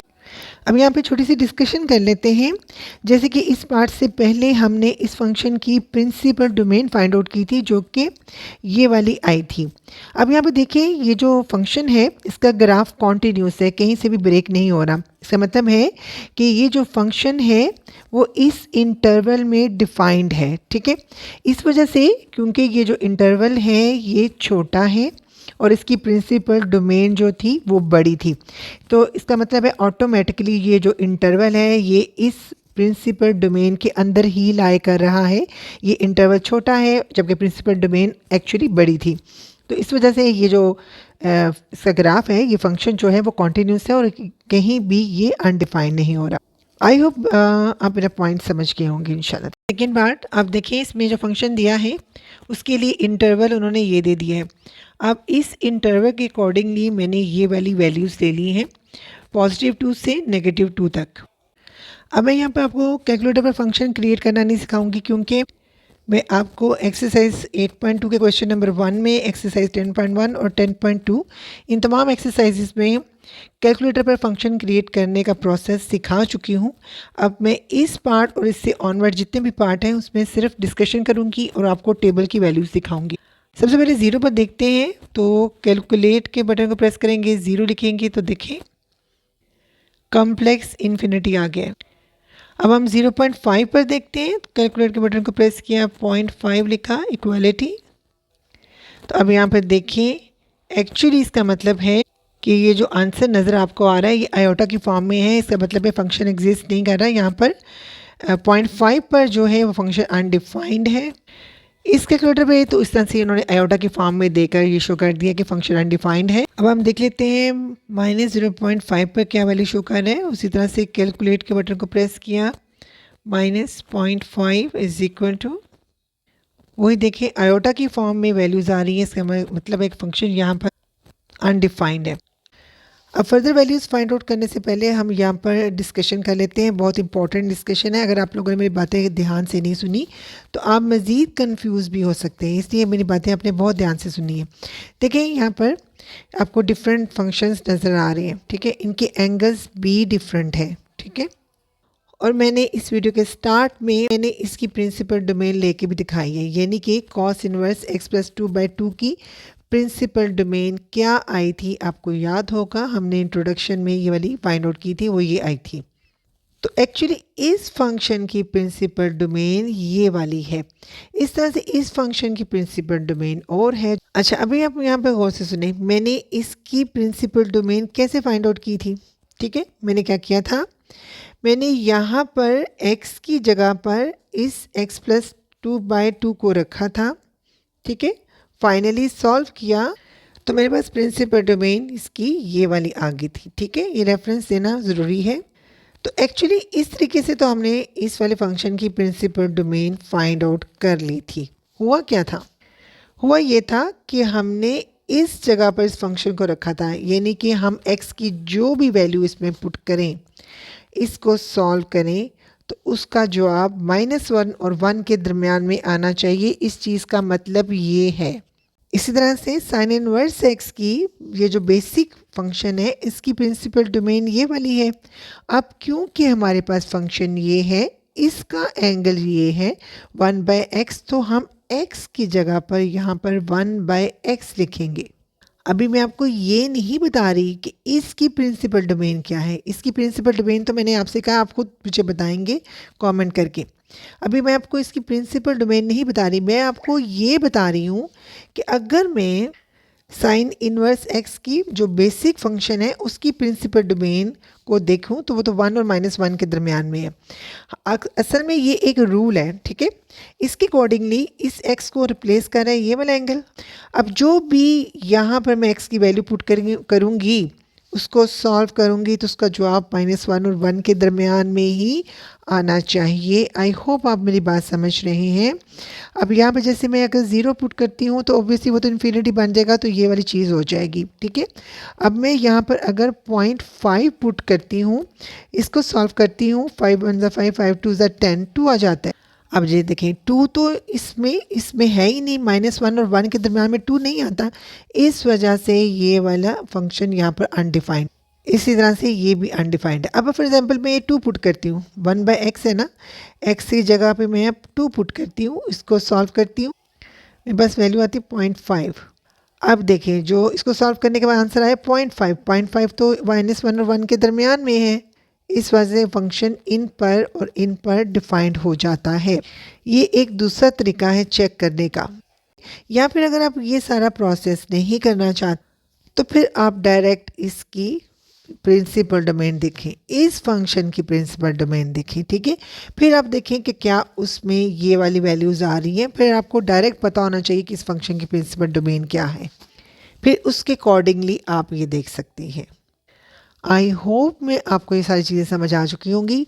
अगर आपको ये सारी चीज़ें कंफ्यूज कर रही हैं, फर्दर कंफ्यूज कर रही हैं, तो बस आप सिंपल इतना याद रखें कि ये वाला जो पोर्शन है वो एक्चुअली साइन इनवर्स 1/x की प्रिंसिपल डोमेन के अंदर नहीं आता। इस वजह से यहाँ पे जो फंक्शंस हैं या तो अनडिफाइंड है या फिर वो इन्फिनिटी को शो कर रहा है। बस फिर इतना ही याद कर लीजिए और आगे चल पड़ें, और आगे जाके फिर हम अब इनकी वैल्यूज़ फाइंड आउट करते हैं और ग्राफ बनाते हैं। एनीवे अब हम बाकी वैल्यूज़ को भी देख लेते हैं।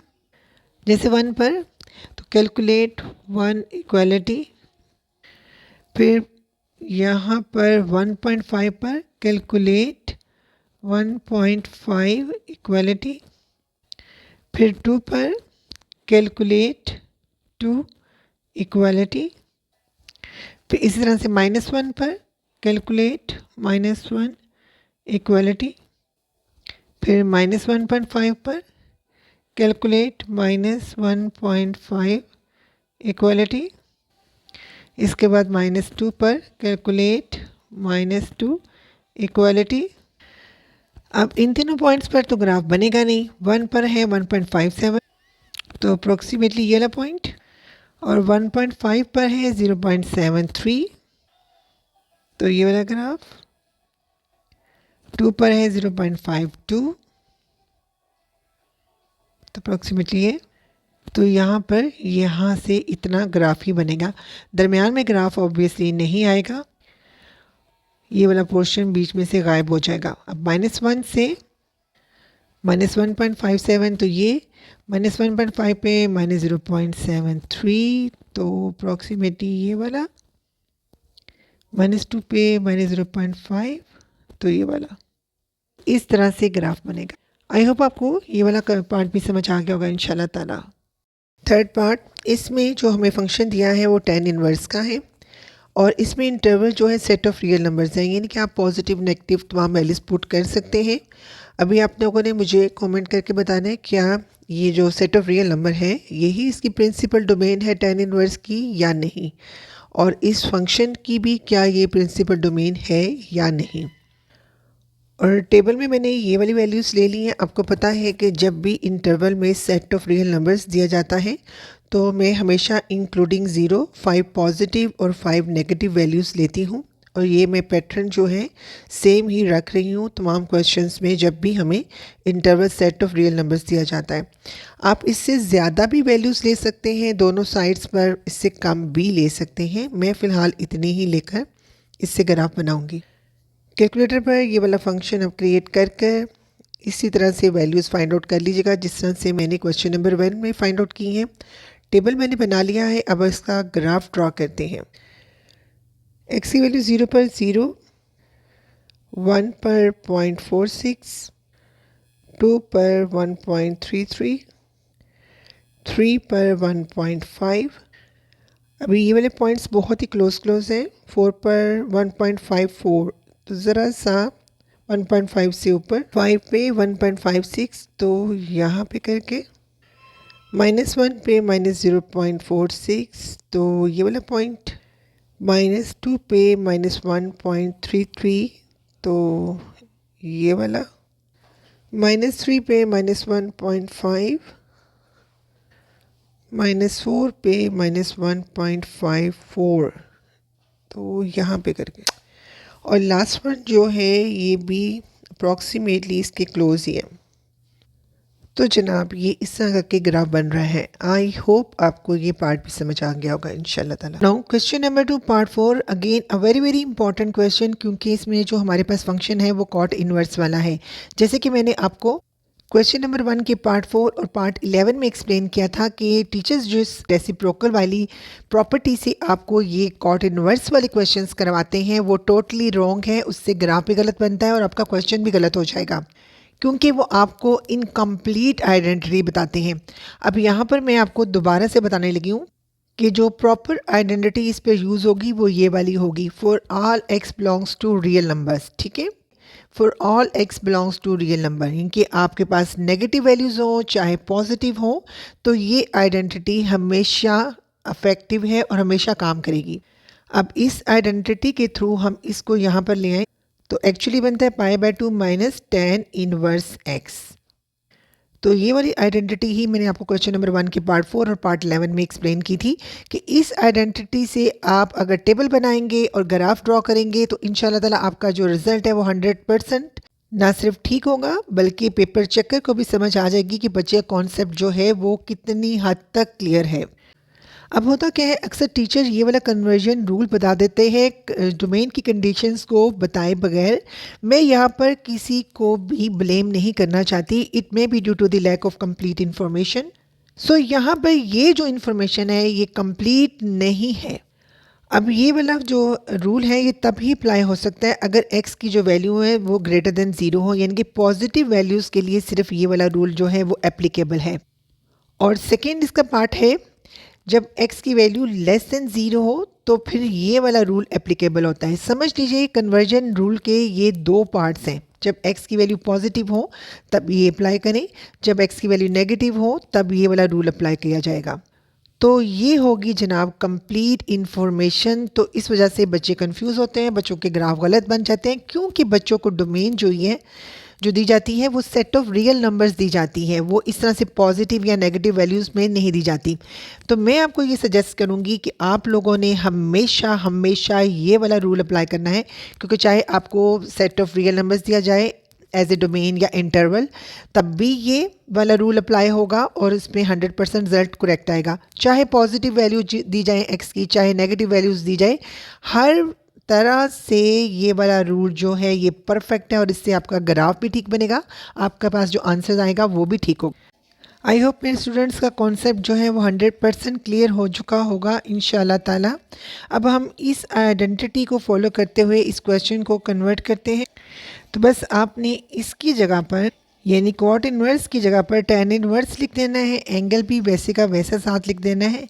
बस क्या करना है, आपने इसको π/2 में से सब्ट्रैक्ट कर देना है। अब लेफ़्ट हैंड साइड और राइट हैंड साइड इक्वल हो चुकी हैं, और क्योंकि अब हमें कैलकुलेटर में tan इनवर्स की वैल्यूज़ फाइंड आउट करने में कोई प्रॉब्लम नहीं होगी, तो अब हम इजीली ग्राफ बना सकते हैं। फंक्शन मैंने कैलकुलेटर पर क्रिएट कर लिया है ये वाला। अब आपको पता है ना कि हमने इसको tan इनवर्स में क्यों कन्वर्ट किया है, क्योंकि कैलकुलेटर में हमें कॉट इनवर्स की डायरेक्ट वैल्यूज़ नहीं मिलती, तो फिर हमें मजबूरन इसको इस आइडेंटिटी के ज़रिए इसमें कन्वर्ट करना पड़ता है ताकि हम टेबल बना सकें। अब जनाब हम सबसे पहले ज़ीरो से शुरू करने हैं, तो कैलकुलेट के बटन को प्रेस करेंगे और ज़ीरो लिखेंगे, इक्वालिटी, फिर इसके बाद 1 के लिए कैलकुलेट 1 इक्वालिटी, मैंने ज़रा यहाँ पर राउंड ऑफ कर दिए। अब 2 के लिए उसी तरह कैलकुलेट, फिर 2 लिखें और इक्वलिटी।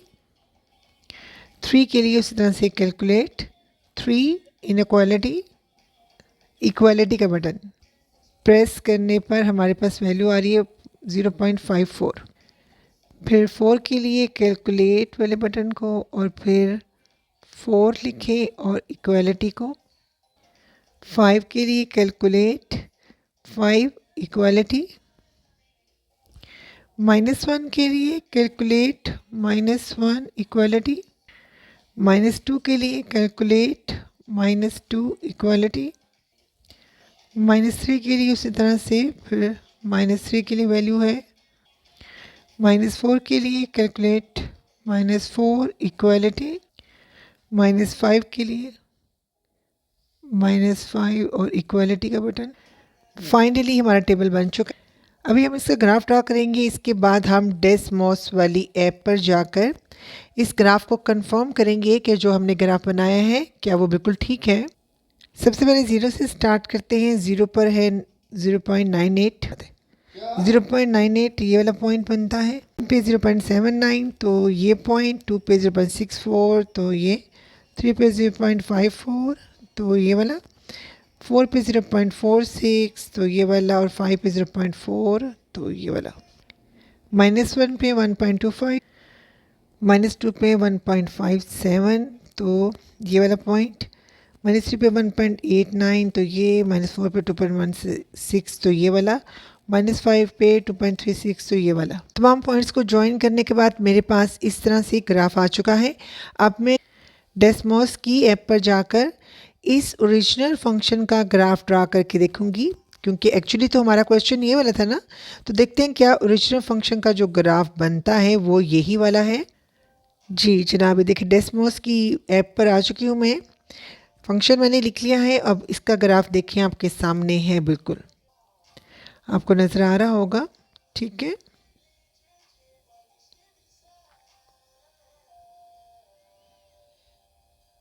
कि इस तरह से ग्राफ बन रहा है। अब हम एक बार और कंफर्म करते हैं डेसमॉस पर इसका ग्राफ बना के देखते हैं क्या इसका भी ग्राफ इस तरह का ही होगा। अब जनाब देख लीजिए, ये वाला ग्राफ π/2 - tan इनवर्स x + 2/3 का है और ये वही सेम 100% वही सेम ग्राफ है। इसका मतलब है कि हमारा फार्मूला 100% करेक्ट है और दोनों का ग्राफ सेम बना है, जो माशाल्लाह हमारे इस ग्राफ की तरह का ही है। आई होप आपको ये क्वेश्चन भी समझ आ गया होगा इंशाल्लाह ताला। नौ पार्ट 5 में जो हमें इंटरवल दिया है वो ये वाला है, यानी कि 2/3 और -2/3 जो है वो इसमें इंक्लूड है। अब 2/3 से बड़ी values up to positive infinity हम ले सकते हैं और -2/3 से छोटी values up to negative infinity भी हम ले सकते हैं। अब अगर हम इनको डेसिमल फॉर्म में देखें तो डेसिमल फॉर्म में ये वाली वैल्यूज़ आती हैं। अब 0.66 से बड़ी वैल्यू क्या होगी, 1 इसमें आता है बड़ी वैल्यू के तौर पर। अब फिर हम यहाँ पर इजी करने के लिए ग्राफ को 1 2 3 4 5 यहाँ तक वैल्यूज़ ले लेते हैं। आप चाहें तो इससे ज़्यादा भी ले सकते हैं, कम भी ले सकते हैं। और इसी तरह से नेगेटिव साइड में भी -1 -2 और अप टू -5 तक हम। अब जैसे मैं आपको ऑलरेडी एक्सप्लेन कर चुकी हूँ क्वेश्चन नंबर 1 में कि आप सेकंड इन्वर्स एक्स को कॉस इन्वर्स में डायरेक्ट कन्वर्ट कर सकते हैं। बस आपने उसके एंगल का रेसिप्रोकल लेना होता है, यानी कि यहाँ पर देखिए एक्स है तो ये डिनोमिनेटर में चला जाएगा। अब यहाँ पे मैं आपको थोड़ी सी इन्फॉर्मेशन दे देती हूँ। कुछ बच्चे क्योंकि काफ़ी ज़्यादा क्यूरियस होते हैं तो मुझसे क्वेश्चन पूछते हैं कि मैम यहाँ पर हम सेकंड इन्वर्स को डायरेक्ट कॉस इन्वर्स में कन्वर्ट क्यों कर लेते हैं, और बस इसमें हमें क्या करना है कि एंगल का रेसिप्रोकल लेना है, जबकि हम ऐसा कॉट इन्वर्स में नहीं कर पाते। तो उसकी रीज़न क्या है जी, इसकी इम्पॉर्टेंट रीज़न ये है कि इसमें जो कॉस की जो रेंज है ना, एक्चुअली ये 0 से पाई तक है और जो सीकेंड की रेंज है ये भी आलमोस्ट 0 से पाई ही है, बस इसमें π/2 शामिल नहीं है। यानी कि आलमोस्ट इन दोनों की जो रेंज है वो सेम ही है। सिर्फ इस π/2 का जो है डिफरेंस है इसमें, लेकिन ये π/2 जो है एक कन्वर्जन में इतना इन्वॉल्व नहीं होता। डेट्स वाई हम इसको इसमें डायरेक्ट कन्वर्ट कर सकते हैं और इसका ग्राफ ईजिली बन जाता है। जबकि यहाँ पर देखें tan इनवर्स की जो रेंज है वो टोटली डिफरेंट है और कॉट इनवर्स की रेंज वो टोटली डिफरेंट है। इस वजह से वहाँ पे ये कन्वर्जन जो है वो एप्लीकेबल नहीं है। आल्दो ये एक डिबेटेबल टॉपिक है और इस पे लंबी डिस्कशन चल सकती है, लेकिन आपकी क्लास के लेवल के अकॉर्डिंगली सिर्फ आपका इतना जान लेना ही काफ़ी है। अब इस कन्वर्जन के अकॉर्डिंगली हम सेकंड इन्वर्स को कॉस इन्वर्स में कन्वर्ट करेंगे। बस हमने उसके एंगल का रेसिप्रोकल लेना है, तो 2 न्यूमरेटर में चला जाएगा और 3x - 2 डिनोमिनेटर में चला जाएगा। और आपको याद है ना कि हम इस तरह की कन्वर्जन क्यों करते हैं, क्योंकि हम कैलकुलेटर के ज़रिए सेकंड इन्वर्स को सेकंड इन्वर्स और कॉट इन्वर्स की वैल्यूज़ डायरेक्ट फाइंड आउट नहीं कर सकते। इस वजह से हम इनको कॉस इन्वर्स, साइन इन्वर्स और टेन इन्वर्स में कन्वर्ट करते हैं। चलिए अब हम टेबल बनाना स्टार्ट करते हैं। फंक्शन हमने कैलकुलेटर पर क्रिएट कर लिया है। सबसे पहले हम -2/3 यानी जिसकी वैल्यू -0.66 है उसकी वैल्यू फाइंड आउट करते हैं। उसी तरह से कैलकुलेट के बटन को प्रेस करते हैं, -0.666, फिर इक्वालिटी, राउंड ऑफ करके मैं 2.1 लिख लेती। अब हम 0.66 की वैल्यू उसी तरह से कैलकुलेट, 0.666 इक्वालिटी। अभी ये देखिए अगेन आयोटा की फॉर्म में वैल्यू आ चुकी है। इसका मतलब है यहाँ पर हम वैल्यू फाइंड आउट नहीं कर सकते, यानी कि ये वाला जो फंक्शन है यहाँ पर डिफाइंड ही नहीं है, अनडिफाइंड है, क्योंकि आपको स्क्रीन पर नज़र आ रहा होगा कि आयोटा की फॉर्म में वैल्यूज़ आ रही हैं।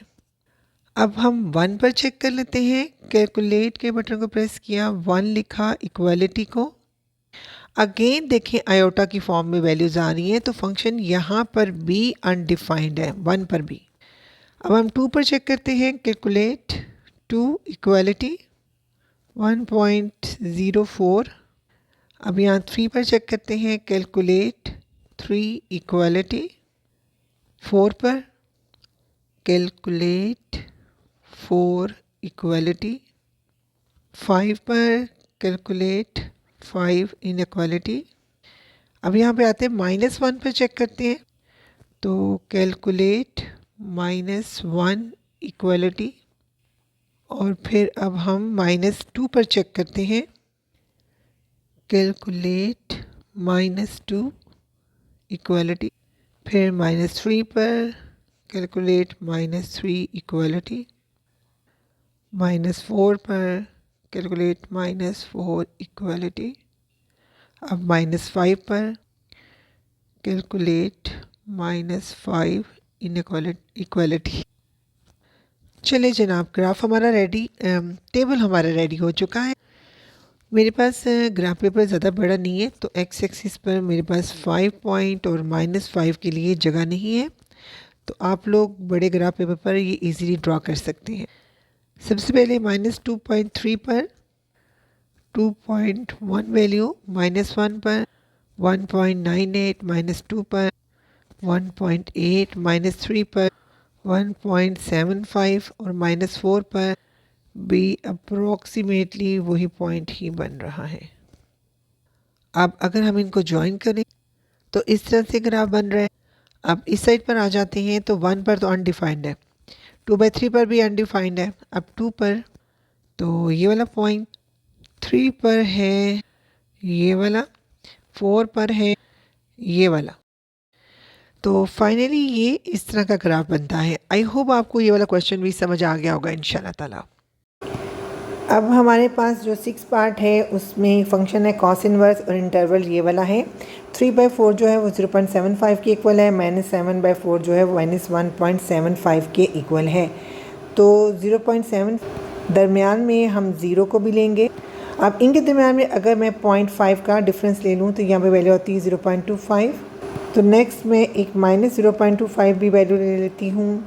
फिर ये 0.75 है तो -0.75 भी ले लेती हूँ। फिर इनके दरमियान में अगर मैं 0.5 का डिफरेंस ले लूँ तो -1.25 और फिर -1.75 ये वाली वैल्यूज़ ले लेती हूँ।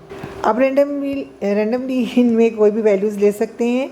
एक्चुअली इसमें कोई इशू नहीं है, क्योंकि ना तो किसी x की ये वैल्यू पर अनडिफाइंड होता है, ना इन्फिनिटी बनता है, और ना ही हमने इसको किसी और इनवर्स ट्रिग्नोमेट्रिक फंक्शन में कन्वर्ट करना है, तो इजीली इसका ग्राफ बन जाएगा। तो आप रैंडमली इन एंड पॉइंट्स के दरमियान में 0.25 या 0.5 के डिफरेंस से भी वैल्यूज़ ले सकते हैं और इस तरह से भी ले सकते हैं, जैसे मैंने ली है। कैलकुलेटर से मैंने वैल्यूज़ फाइंड आउट की हैं, तो मेरे पास ये वैल्यूज़ आ गई हैं। एक्स एक्सिस और वाई एक्सिस पर मैंने इस तरह से वन बिग बॉक्स जो है वाई एक्सिस पर मैंने 1 यूनिट का लिया है, जबकि एक्स एक्सिस पर मैंने वन बिग बॉक्स जो है वो 0.25 का लिया है। अब ज़ीरो पे है 1.16, ये 0.25 पे है 0.9 और इसके बाद 0.75 पे है 0, तो ये है ऑन एक्स एक्सिस। मैंने यहाँ पर पॉइंट्स कम लिए हैं, अब चाहें तो इन पर भी वैल्यूज़ ले सकते हैं जो बीच में गैप आ रहे हैं। -0.25 पर 1.36, -0.75 पर 1.76, अप्रॉक्सीमेटली ये वाला पॉइंट, -1.25 पर 2.21, तो ये वाला पॉइंट, -1.75 पर 3.14, तो 1 2 3.14 ये, तो यहाँ से लेकर यहाँ तक ज्वाइन करना है। तो जनाब ये सारे पॉइंट्स मैंने ज्वाइन कर दिए हैं, तो इस तरह का ग्राफ बन रहा है। आई होप आपको ये वाला पार्ट भी समझ आ गया होगा इंशाल्लाह ताला। 7th पार्ट है और इसमें जो इंटरवल है वो -2 से 4 तक है। इनके एंड पॉइंट ये वाले हैं। सो -1 0 1 2 3 एक्स की ये वाली वैल्यूज़ इस फंक्शन में 1 बाय 1 पुट करने से हमारे पास वाई की ये वैल्यूज़ आ गई।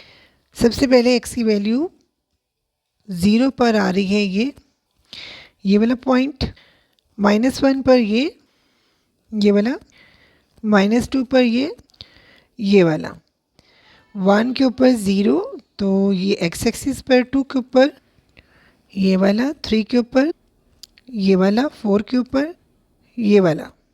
तो जनाब इस तरह से हमारा ग्राफ बन गया है। आई होप आपको ये पार्ट भी समझ आ गया होगा इंशाल्लाह ताला। नाउ पार्ट 8 फंक्शन हमारे पास tan इनवर्स का है और इंटरवल क्योंकि सेट ऑफ रियल नंबर्स है तो इसलिए आप पॉजिटिव नेगेटिव कोई भी वैल्यू ले सकते हैं।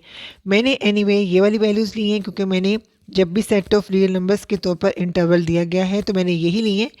इस पार्ट में भी मैंने ये ले लिए इस वजह से कि आपको समझने में आसानी हो। एक्स की इन वैल्यूज़ पर by the help of calculator y की ये वैल्यूज़ मेरे पास आ जाती हैं। टेबल कंप्लीट हो चुका है। अब मैं according to these points graph draw कर लेती हूँ। 0 से स्टार्ट करते हैं। 0 पर है 0.46, 1 पर है 1.3, 2 पर है 1.42, 3 पर है 1.46, करीब करीब है यहाँ पर, 4 पर है 1.49 और 5 पर है 1.5, -1 पर है -1.19 और -2 पर है -1.4, -3 पर -1.45 और -4 पर -1.48, -5 पर है -1.5। तो फाइनली इस तरह का ग्राफ बन रहा है। अभी हमारे पास क्वेश्चन नंबर 2 जो है वो कंप्लीट हो चुका है। आई होप आपको क्वेश्चन नंबर 2 अच्छे से समझ आ गया होगा इंशाल्लाह ताला।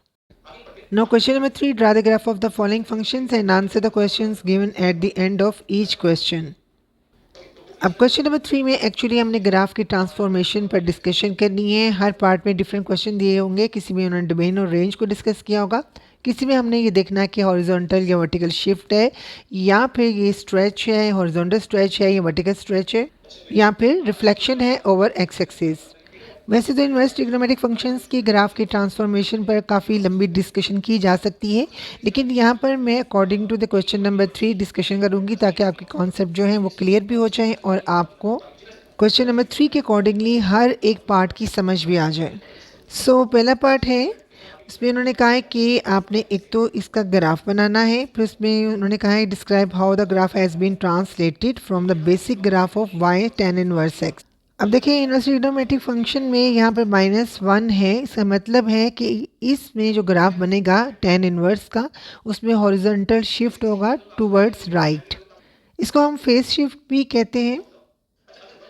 इसके अलावा यहाँ पर देखिए π/4 भी ऐड हो रहा है, यानी कि इस इनवर्स ट्रिग्नोमेट्रिक फंक्शन के बाहर कोई चीज़ ऐड हो रही है तो इसका मतलब है इसमें वर्टिकल शिफ्ट भी आ रहा है, अपवर्ड, यानी कि अपवर्ड वर्टिकल शिफ्ट आ रहा है। अब इन तमाम चीज़ों को कैसे पता चलेगा आपको, तो उसके लिए मैंने एक छोटी सी समरी आपके लिए प्रिपेयर की है, उसको आप समझ लीजिए।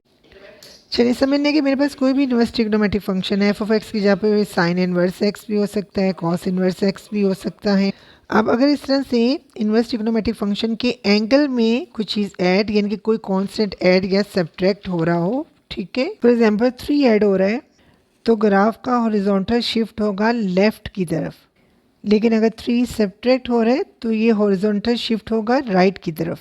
तो अब मैं इसमें 3 की जगह पर c लिख देती हूँ यानी कि कांस्टेंट लिख देती हूँ, जिसका मतलब है कोई भी नंबर इसमें ऐड होगा तो हॉरिजॉन्टल शिफ्ट टू लेफ्ट है, कोई भी नंबर सब्ट्रैक्ट हो एंगल में तो हॉरिजॉन्टल शिफ्ट टू राइट है।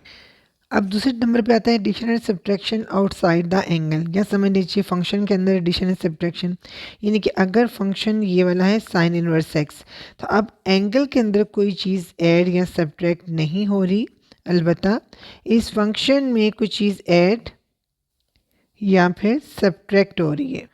तो इसलिए मैंने यहाँ पर आपके सामने के लिए लिखा है आउटसाइड द एंगल, एंगल में नहीं है, एंगल के बाहर। तो कोई भी वैल्यू चाहे 3 हो 4 हो, जैसे कि क्वेश्चन नंबर 3 के पार्ट 1 में है π/4, तो कोई भी वैल्यू अगर इसमें ऐड हो रही है तो वो कांस्टेंट ही कहलाएगी, चाहे वो π/4 ही क्यों ना हो, यानी कि पाई की फॉर्म में ही क्यों ना हो। तो ग्राफ क्या है, अपवर्ड को शिफ्ट करेगा, लेकिन अगर कोई कांस्टेंट सब्ट्रैक्ट हो रहा हो तो ग्राफ डाउनवर्ड को शिफ्ट करेगा। No third point, constant multiplied with x inside, यानी कि कोई फंक्शन है और उसमें एंगल के साथ कोई कांस्टेंट मल्टीप्लाई हो रहा है।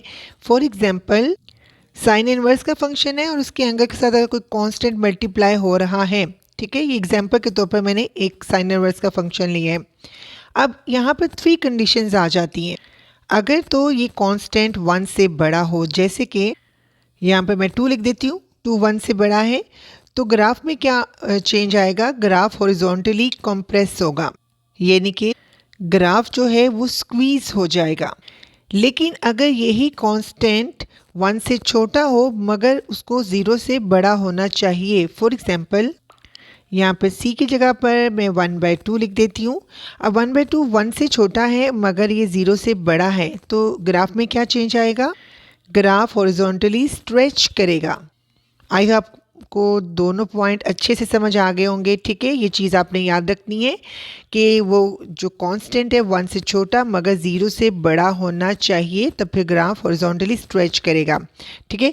अब जो थर्ड वाला पॉइंट है ये बहुत ही इम्पॉर्टेंट है। फॉर एग्जाम्पल कांस्टेंट जो है वो 0 से छोटा है यानी कि नेगेटिव है, जैसे कि यहाँ पर मैं लिख देती हूँ -2, ठीक है।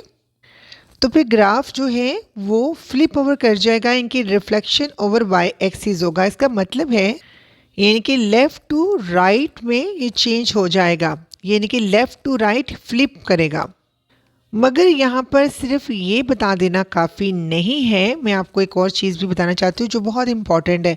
यहाँ पे देखें 2, नंबर 2 ये बहुत इम्पॉर्टेंट है क्योंकि 2 1 से बड़ा है ना, तो फिर ये हॉरिजॉन्टली कंप्रेस भी होगा, ठीक है, मगर नेगेटिव साइन की वजह से इसका रिफ्लेक्शन ओवर वाई एक्सिस भी होगा, यानी कि इसमें 2 प्रॉपर्टीज़ होंगी।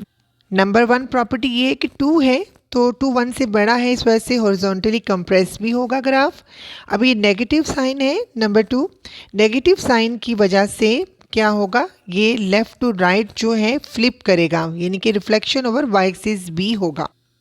आई होप आपको समझ आ गई होगी इस बात की। लेकिन अब आप क्या सोच रहे हैं, मैं जानती हूँ अब आप सोच रहे हैं कि अगर ये कांस्टेंट इस तरह से हो -1/2 हो, ठीक है, यानी कि अगर 1/2 जो कि सेकंड कंडीशन में आता है, जो 0 से बड़ा है और 1 से छोटा है, इस सूरत में अगर इसके साथ नेगेटिव साइन हो तो क्या होगा। अब देखिए 1/2 की वजह से ग्राफ जो है वो हॉरिजॉन्टली स्ट्रेच करेगा, ठीक है, मगर नेगेटिव साइन है। दूसरी प्रॉपर्टी ये है कि ये नेगेटिव साइन है, इसकी वजह से ये लेफ़्ट टू राइट जो है फ्लिप भी करेगा, इनकी रिफ्लेक्शन ओवर वाई एक्सिस भी होगा। आई होप अब आपको इन तीनों पॉइंट्स की अच्छी तरह से समझ आ चुकी होगी इंशाल्लाह ताला। अब फोर्थ पॉइंट पर है, अगर कोई फंक्शन हो और उसके साथ कोई कांस्टेंट मल्टीप्लाई हो जाए, ठीक है, हम एग्जांपल के तौर पर वही साइन इनवर्स वाला फंक्शन ले लेते हैं, ठीक है। अब फंक्शन के साथ बाहर यानी कि फंक्शन से पहले कोई नंबर कोई कांस्टेंट मल्टीप्लाई हो रहा है तो क्या होगा, तो फिर हमारे पास अगेन 3 कंडीशंस आ जाती हैं। पहली कंडीशन ये है कि अगर ये c 1 से बड़ा है जैसे वही एग्जांपल देती हूँ, 2 है, अगर ये सी 1 से बड़ा है तो फिर वर्टिकली स्ट्रेच होगा, यानी कि ग्राफ जो है वो लंबा हो जाएगा और टॉलर हो जाएगा। तो फिर बस याद रखें कि कोई फंक्शन से पहले कोई कांस्टेंट मल्टीप्लाई हो रहा हो तो वर्टिकली चेंज आता है, ठीक है। अब अगर ये कांस्टेंट जो है अगर 1 से छोटा है और 0 से बड़ा है, जैसे वही एग्जांपल लेती हूँ 1/2 वाली, इस सूरत में ग्राफ जो है वो फ्लैट होगा, शॉर्ट होगा, वर्टिकली कंप्रेस हो जाएगा। अगेन थर्ड प्रॉपर्टी बहुत इंपॉर्टेंट है, यानी कि अगर हम कांस्टेंट की जगह पे फॉर एग्जांपल -2 लिख देते हैं तो -2 का मतलब है एक तो इसमें 2 है, दूसरा इसमें माइनस का साइन है। 2 की वजह से, क्योंकि c ग्रेटर देन 1 हो जाता है ना, तो 2 की वजह से वर्टिकली स्ट्रेच तो होगा, मगर नेगेटिव साइन की वजह से ग्राफ जो है वो फ्लिप करेगा अपसाइड डाउन, यानी कि रिफ्लेक्शन ओवर एक्स एक्सिस भी होगा। दोनों प्रॉपर्टीज़ आएंगी इसके अंदर। अब फिर उसी तरह से मैं -1/2 लिख देती हूँ, तो अब ये सेकेंड प्रॉपर्टी भी आएगी, क्योंकि 1/2 का मतलब है 1 से छोटा और 0 से बड़ा। और इसके अलावा थर्ड प्रॉपर्टी भी आएगी, क्योंकि माइनस साइन भी है ना साथ, तो ग्राफ जो है वर्टिकली कंप्रेस भी होगा, इसके अलावा रिफ्लेक्शन और एक्स एक्सिस भी होगा। आई होप आपको ये वाला पॉइंट भी बहुत अच्छे से समझ आ चुका है। ये सारी चीज़ें अगर आपको समझ आ चुकी हैं तो आप समझ लें कि आप ग्राफिकली इन तमाम चीज़ों को समझने के काबिल हो चुके हैं, तमाम चेंजेस को समझने के काबिल हो चुके हैं। अब हम क्वेश्चंस को स्टार्ट करते हैं। अब क्वेश्चन नंबर 3 में एक काम तो हमने करना है कि ग्राफ तो बनाना ही बनाना है। इसके अलावा फर्स्ट पार्ट में उसने कहा है describe how the graph has been translated from the basic graph of y is equal to tan inverse x, यानी कि हमें तो tan इनवर्स x का भी ग्राफ बनाना पड़ेगा, उसके अलावा इसका भी ग्राफ बनाना पड़ेगा।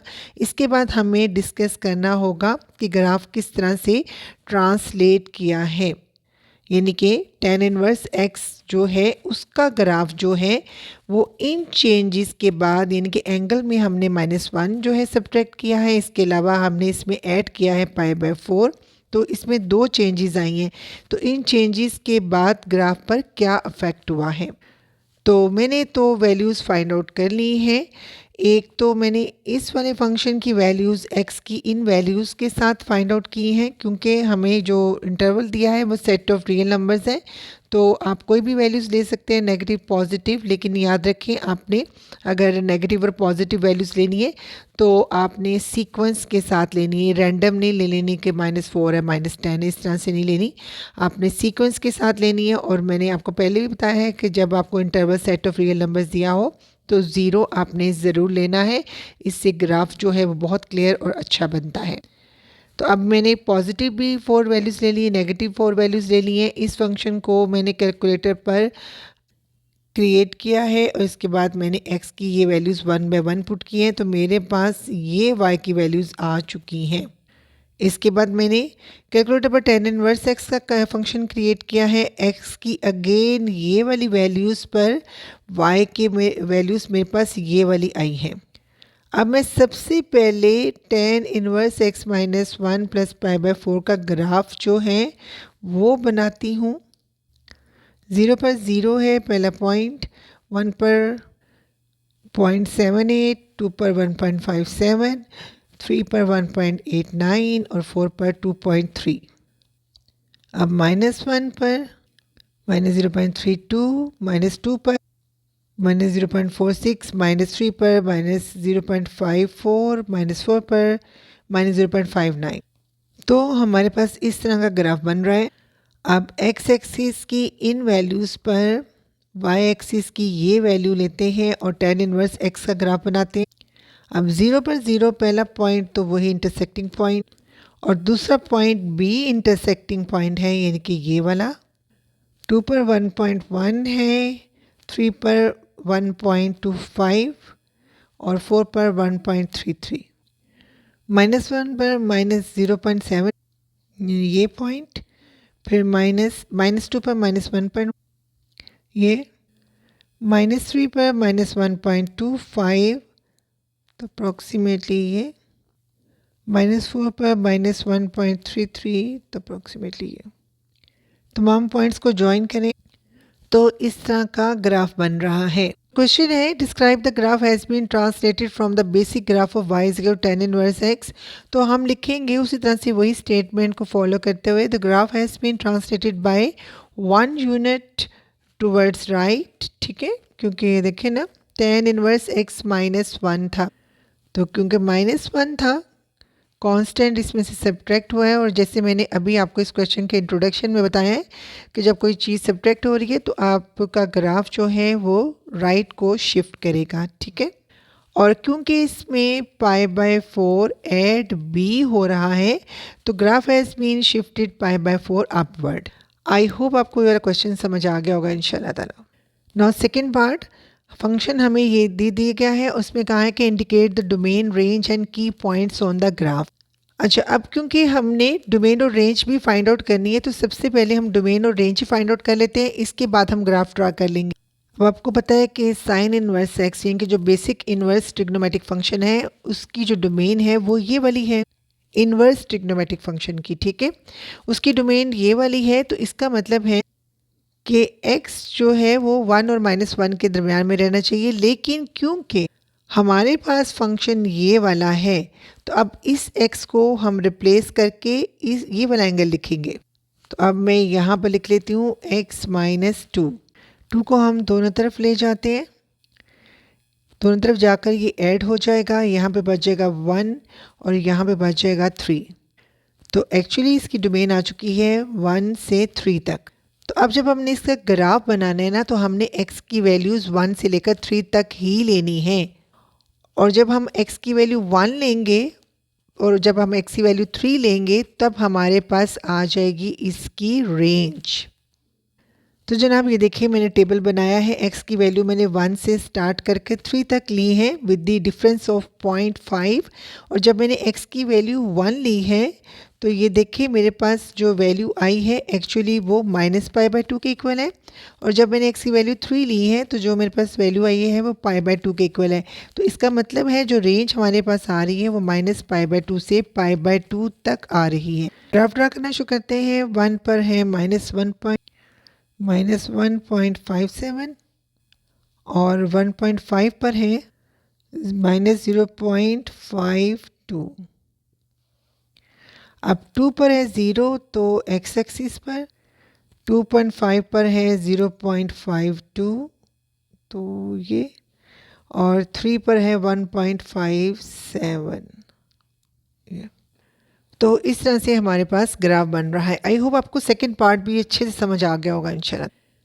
थर्ड पार्ट, इसमें हमें जो फंक्शन दिया है वो cos इनवर्स 2x का है और इसमें π/3 ऐड भी हो रहा है। State the domain and range of function and describe the transformation applied to the basic graph of y is equal to cos inverse x। अब सबसे पहले तो हमने domain and range of the function check करनी है cos inverse 2x की। और इसके बाद क्योंकि इसमें चेंज आया है, इसमें π/3 भी ऐड हुआ है, तो हमने कंपेयर करना है इसको बेसिक cos इनवर्स के ग्राफ से। आपको पता है बेसिक cos इनवर्स के ग्राफ की जो डोमेन होती है वो -1 से 1 तक लाई कर रही होती है। तो अब क्योंकि हमारे पास जो एंगल है वो x की बजाय 2x है, तो अब यहाँ पर भी x की बजाय 2x आ जाएगा। तो जब हम डोमेन फाइंड करेंगे तो इस 2 को दोनों तरफ ले जाएंगे, यहाँ मल्टीप्लाई हो रहा है, दोनों तरफ जाकर ये डिवाइड हो जाएगा, इधर भी और इधर भी। तो एक्चुअली cos इनवर्स 2x की जो डोमेन है वो ये वाली आ गई है। यहाँ पे मैं लिख भी देती हूँ cos इनवर्स 2x की डोमेन है। अब आपको पता है रेंज हम कैसे फाइंड आउट करते हैं। अब हम क्या करेंगे, टेबल बनाएंगे, -1/2 से 1/2 तक डिफरेंट वैल्यूज़ लेंगे और रेंज क्या होगी, -1/2 पर जो y की वैल्यू होगी वो हमारे पास रेंज का ये वाला एंड पॉइंट होगा और 1/2 पर जो वैल्यू होगी वो रेंज का दूसरा पॉइंट, यानी कि इंटरवल में ये दोनों पॉइंट्स हम फाइंड आउट करें।